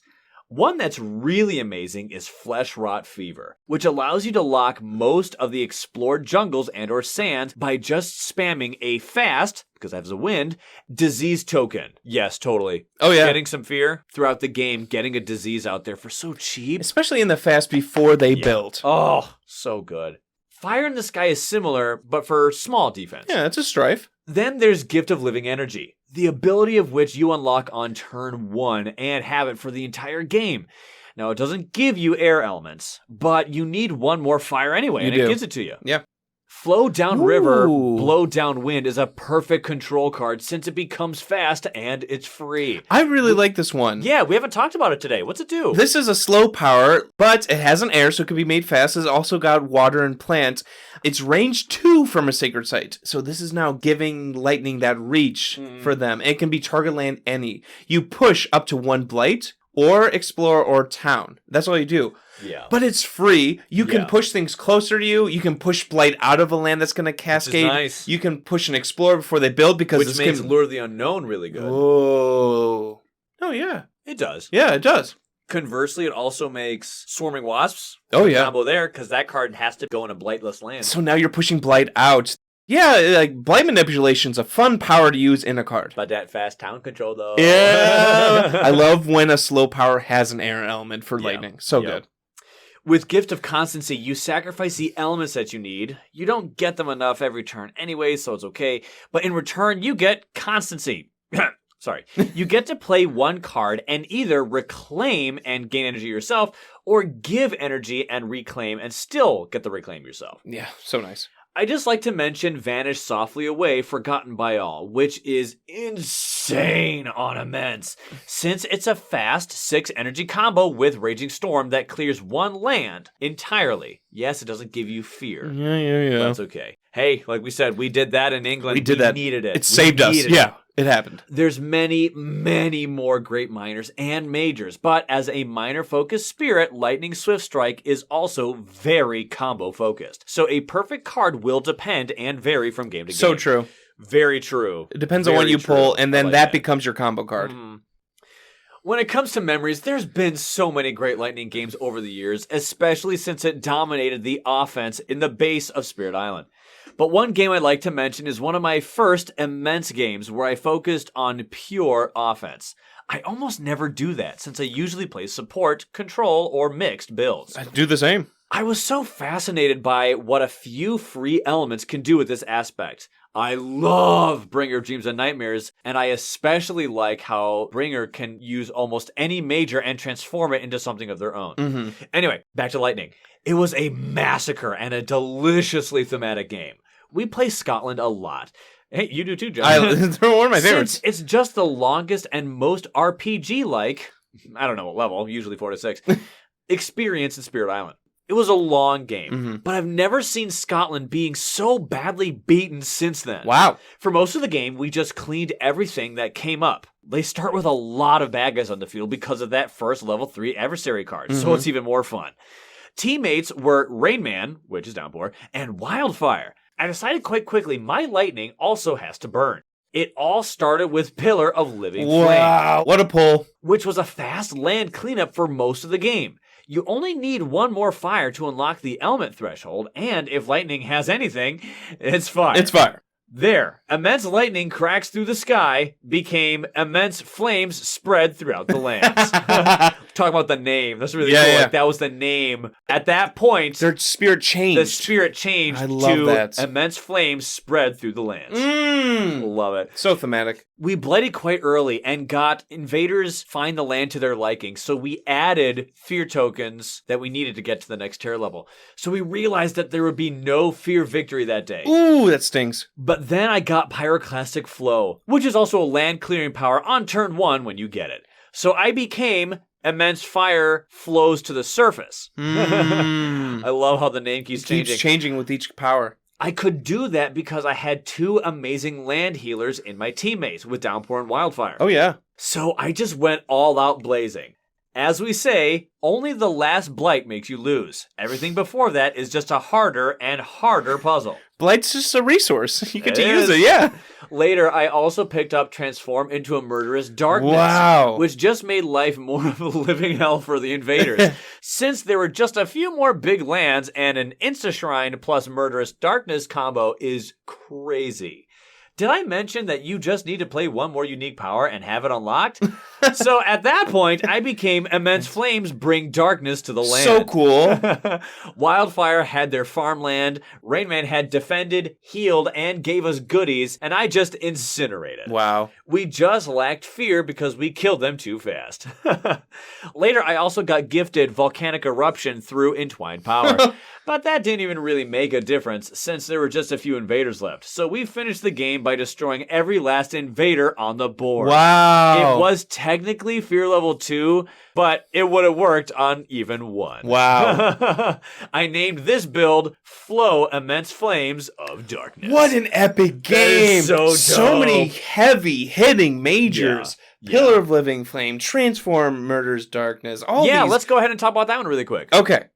Pillar of Living Flame is 5 costing, but with immense, that's fine. Yeah. Only has 1 element, and it's fire. But it is speed slow, but lightning probably can make that fast. Yeah. Range 2 from a sacred site, and target land any. 3 fear, 5 damage. If the target land is jungle wetlands, add a blight. Maybe that's why they said they were adding a lot of blights. But if you have 4 fire, which immense probably does, 2 extra fear, so now we're at 5 fear, plus 5 damage, we're at 10 damage, 5 fear, and who knows what extra fear we're getting from that 10 damage. It's probably 7, 8, 9 fear. Who knows how much you're getting, and you're just wiping out a land. Such a fun, destructive power from the base game. You can play it if you own the game. It does so much damage. It does so much damage.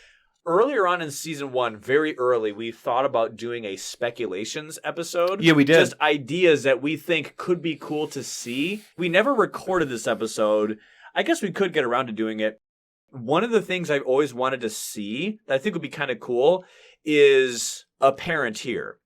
I thought it might be a cool idea, maybe, for some cards, depending on what they are, to give multiple of certain elements. And rather, on the side, you know how at best cards can only ever give one element? One of each. Of each element, specifically. What if no longer is this list of, hey, you can see what it gives you, you can see what it doesn't give you. Maybe on the side, it changes and it just simply shows a symbol of what it gives you. Therefore, it can give you double or even triple sometimes. Wow. The idea of multiple elements on a single card. Why did I think this? Because I think it'd be cool if Pillar of the Living Flame gave you maybe 2 or 3 fire 2 elements. fire. That'd be cool instead of just 1 or something, or even 3. Technically, I'm robbing myself of this future speculations episode, but hey, No, I thought that's a of cool that idea. because of this card. That's a cool idea. When it comes to Transform to a Murderous Darkness, the reason why that is so cool to do with a spirit that has sacred sites is because of this.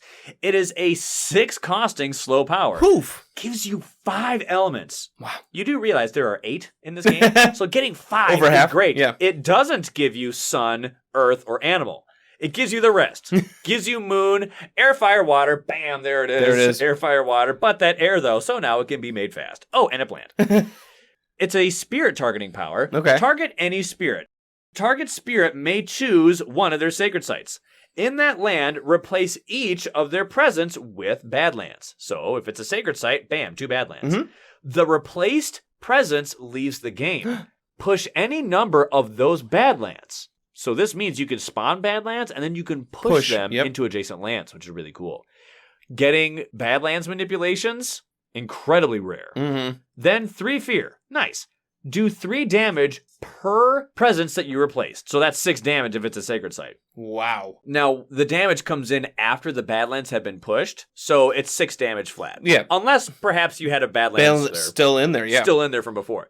But if you have 3 moon, 2 air, 2 fire, do 1 damage in adjacent land, then do 1 damage in an adjacent land. Can I do it in those Badlands adjacent lands? Why is that so cool to see? Is because it's flexible and you can manipulate these Badlands in fun ways. Because when you do 1 damage in a land, the Badlands will trigger off of it. So if you push those Badlands, those 2 Badlands, into the same land, you're getting 2 Badlands there. 1 damage in adjacent land, now it's 3. Yeah. Oh, then do 1 damage in adjacent land. And now it's another 3. but it's also flexible. What if you went and did 1 damage in an adjacent land, and you pushed 1 to the left and 1 to the right? 1 to the right. Yeah. Now you're doing 2 damage in both of those. So now you're doing 8 total damage, 6 in the origin land, and then, like you said, 2... Well, wait... You're doing 2 in that one, 2 in the other. So that's 10 total damage. And then you're still doing the 6 in the target land. Wow. Which is 10. Wow. It's phenomenal. This card is an amazing late game. I'm going to hit you super hard, but I'm going to give up presence to do so. Kind of power. But this is a fantastic card that can get you some stupid damage. Oh, and the elements are phenomenal. And I like that the Badlands, it adds Badlands, and they stay there. So this isn't like a card that, yes, you had to spend 6 energy, and like you said, it can knock out a huge built-up land, but the Badlands linger, and you can use those the rest of the game. So it's like a card that kind of sticks around for a little bit. The artwork on this one, just as an aside, kind of cracks me up. It's a picture of shifting memory turning into like the smoke monster from Lost. Oh, it's creepy. He's like turning into a black cloud, and you see all these humans running away like, oh no, run away. The thing that makes me laugh is the expression on Shifting Memory's face, to me, is one of, like, I don't know if I like this. I'm not totally on board. And that's just how I'm reading it. And the lore of Shifting Memory is they have done everything in the book when it comes to, in their lore, in their past, they've been an offense spirit. They've been a control spirit. They've been a defender. Yeah. They've been fear. I get this idea of like, what if it's like this thing where this is a memory that Shifting Memory has when they're talking to you like, man, I've done everything. Have you done everything? Flashback into this moment. Where they would like turning into a murderous darkness. And they hate it, like, yeah, I'm never doing that again.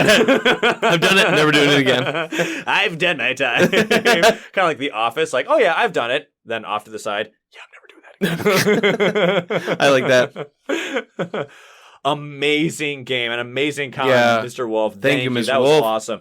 As a total aside, as a content creator, obviously we like it when multiple things get mentioned. Okay. So in this instance, we see a lot of comments that are talking about the same thing, which is fine. Yeah. Totally fine. We ask for people's opinions. There they are. People are in agreement. But it's honestly a desire of ours to make sure that every voice and everything is also getting represented here. So we would automatically be trying to find ways to find representation on things that aren't getting mentioned, in addition to the things that are. We're not trying to take away from the things that are. We just want to make sure that other things are getting mentioned too. That's just like a usual style.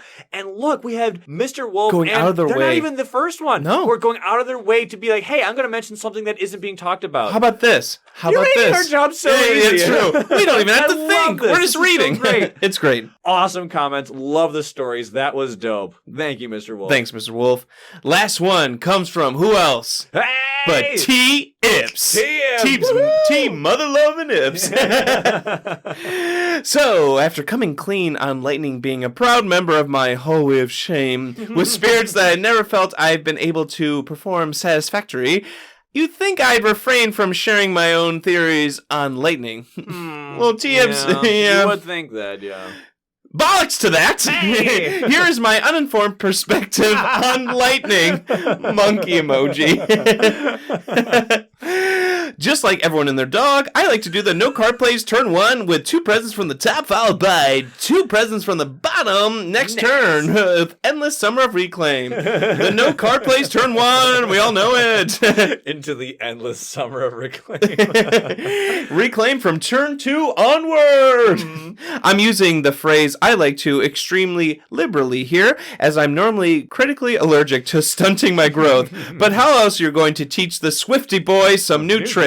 I'll tell you how. By adding an ally. Hey! Yeah. Thank you for, responding to the questions we're asking. I'm of the opinion that because Lightning is so narrowly focused, anything is better than Lightning by itself. Yeah. I do like Lightning paired. I agree. An ally is a boon to its gameplay, but if you want the ultra mega god tier partner to Lightning, just follow this top secret formula. Number 1, pick a spirit. Okay. I can do that. Number 2, can it gift new cards? Number 3, if yes, then congratulations, you have found the perfect ally! Hey, hand claps. No, but seriously, it's easy. It's that easy. Green's presence, River's energy, or any big hitter with slow majors are also fine candidates, but boy oh boy, any help with gaining cards is most welcome when it's such a clear weakness of Lightning. Yeah. As for card picks, I mostly follow my little lightning checklist. Does it have fire? Does it have air? Is it zero costing? Does it do anything useful right now? Unsurprisingly, the more checks, the better. I mean, it is that simple. How many people said, like, seriously, does it have fire? Yeah. Does it have air? Yeah. Is it cheap? Yeah. Do it. Any one of those things are good. And if it has multiple of those, sweet. Even better. No, 100%. People were saying, I don't even care what it does. Yep. Does it have those elements? And is it cheap? From there, I just pray to the RNG lords above to cover Lightning's shortcomings while pushing the Dahan into questionable retaliatory missions. Yes, someone else does it too. I mean, sometimes I push them and then shadow the homestead. Yeah, sometimes Dahan are on their guard. Yeah. I love how they have the tombstone emoji. Tombstone emoji. I mean, sometimes you lose one or two Dahan. Hey, we do the exact same thing. We need that fear, baby. We need that fear. And that's it. Wow, that was short tips. Now you can be as unsuccessful with Lightning Swift Strike as I am. Thanks for listening. Nice. The way to finish that off. I love it. That's hilarious. I mean, it's true. Yeah, card draw. It can kind of be boiled down to that, huh? Okay, yeah, just get card draws, find cheap ones, and rinse, repeat. What did Tiep say? Endless summer of reclaims. Yeah, and then just rinse, repeat that till the end of the game until you win. Woo! Wow. What a character Lightning is. Yeah, a lot of people's first, a lot of people's favorites. I remember many Windmills talked about it was one of my favorites early on, one of my first plays. Yeah. So one of your literally first games. Seriously. A lot of people, they like this game because of the spirit. Yeah. What a great character. Yeah. Seriously. And what a awesome dynamic one to start with. Because, bam, such concludes our first of hopefully many Spirit Analysis. Was this what you've been waiting for? Did it live up? I hope so.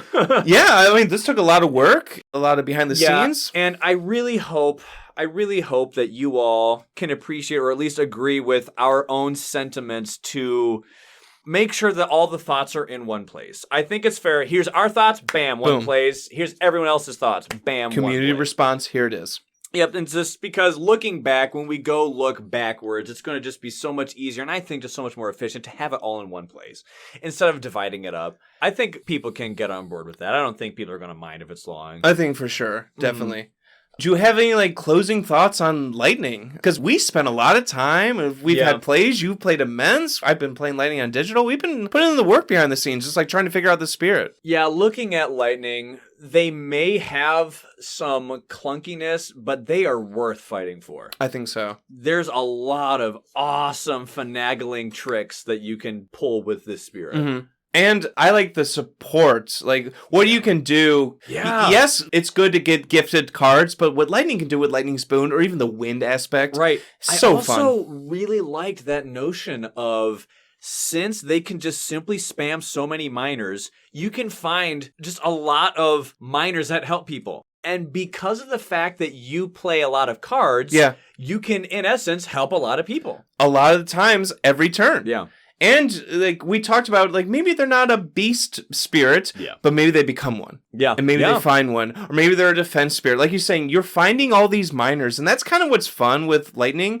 Every game's kind of different because whatever you're drawing from the miner deck kind of becomes what your identity is. Yeah. Fun spirit. I think they might have some of the best essence of Spirit Island. Ooh. What I mean by that is everyone has strengths. Everyone has weaknesses.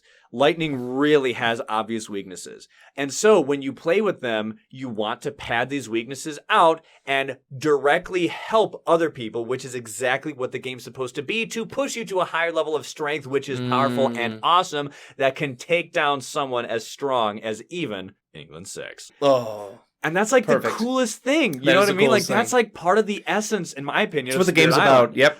Having those pros and cons, having those shortcomings, and yet you work around it to find a way to find those strengths to kickstart you into that awesome snowball which led to your victory. People were saying that, yes, you can play Lightning solo, And Lightning can survive solo. They can do fine. They can blow up cities. If you can do that, you're fine. But what's fun with Lightning is what you're saying is when you're working cooperatively with others, when you're finding those fun combos, when you're taking down England 6, race a double 6 adversaries, and you're finding these combos where Lightning is giving support but also giving damage. Like you're saying, it is the essence. They are a great starting spirit. I'm happy we went with Lightning to start this series off. Totally. Do you have any thoughts on them?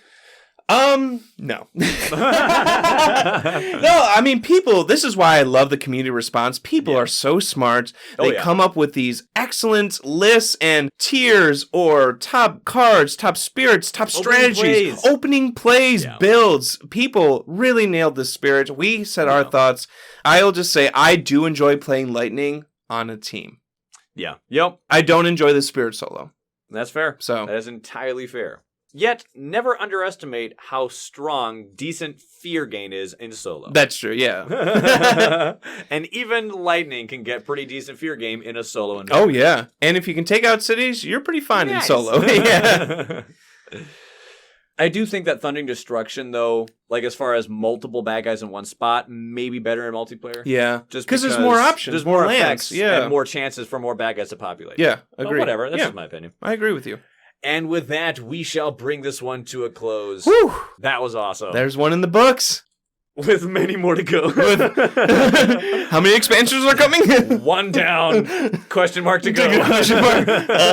But at least we got one. Yes. One down. We got one, and I'm happy about that. But until next time, we will catch you all on the Flippity Flip. Peace out!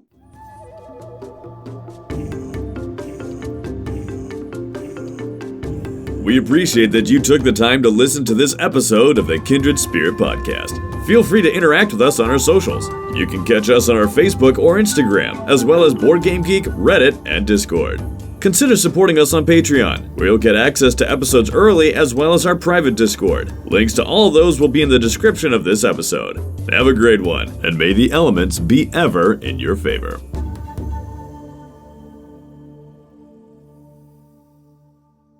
Hey, thanks for staying. I got 2 things. I'll get right to it.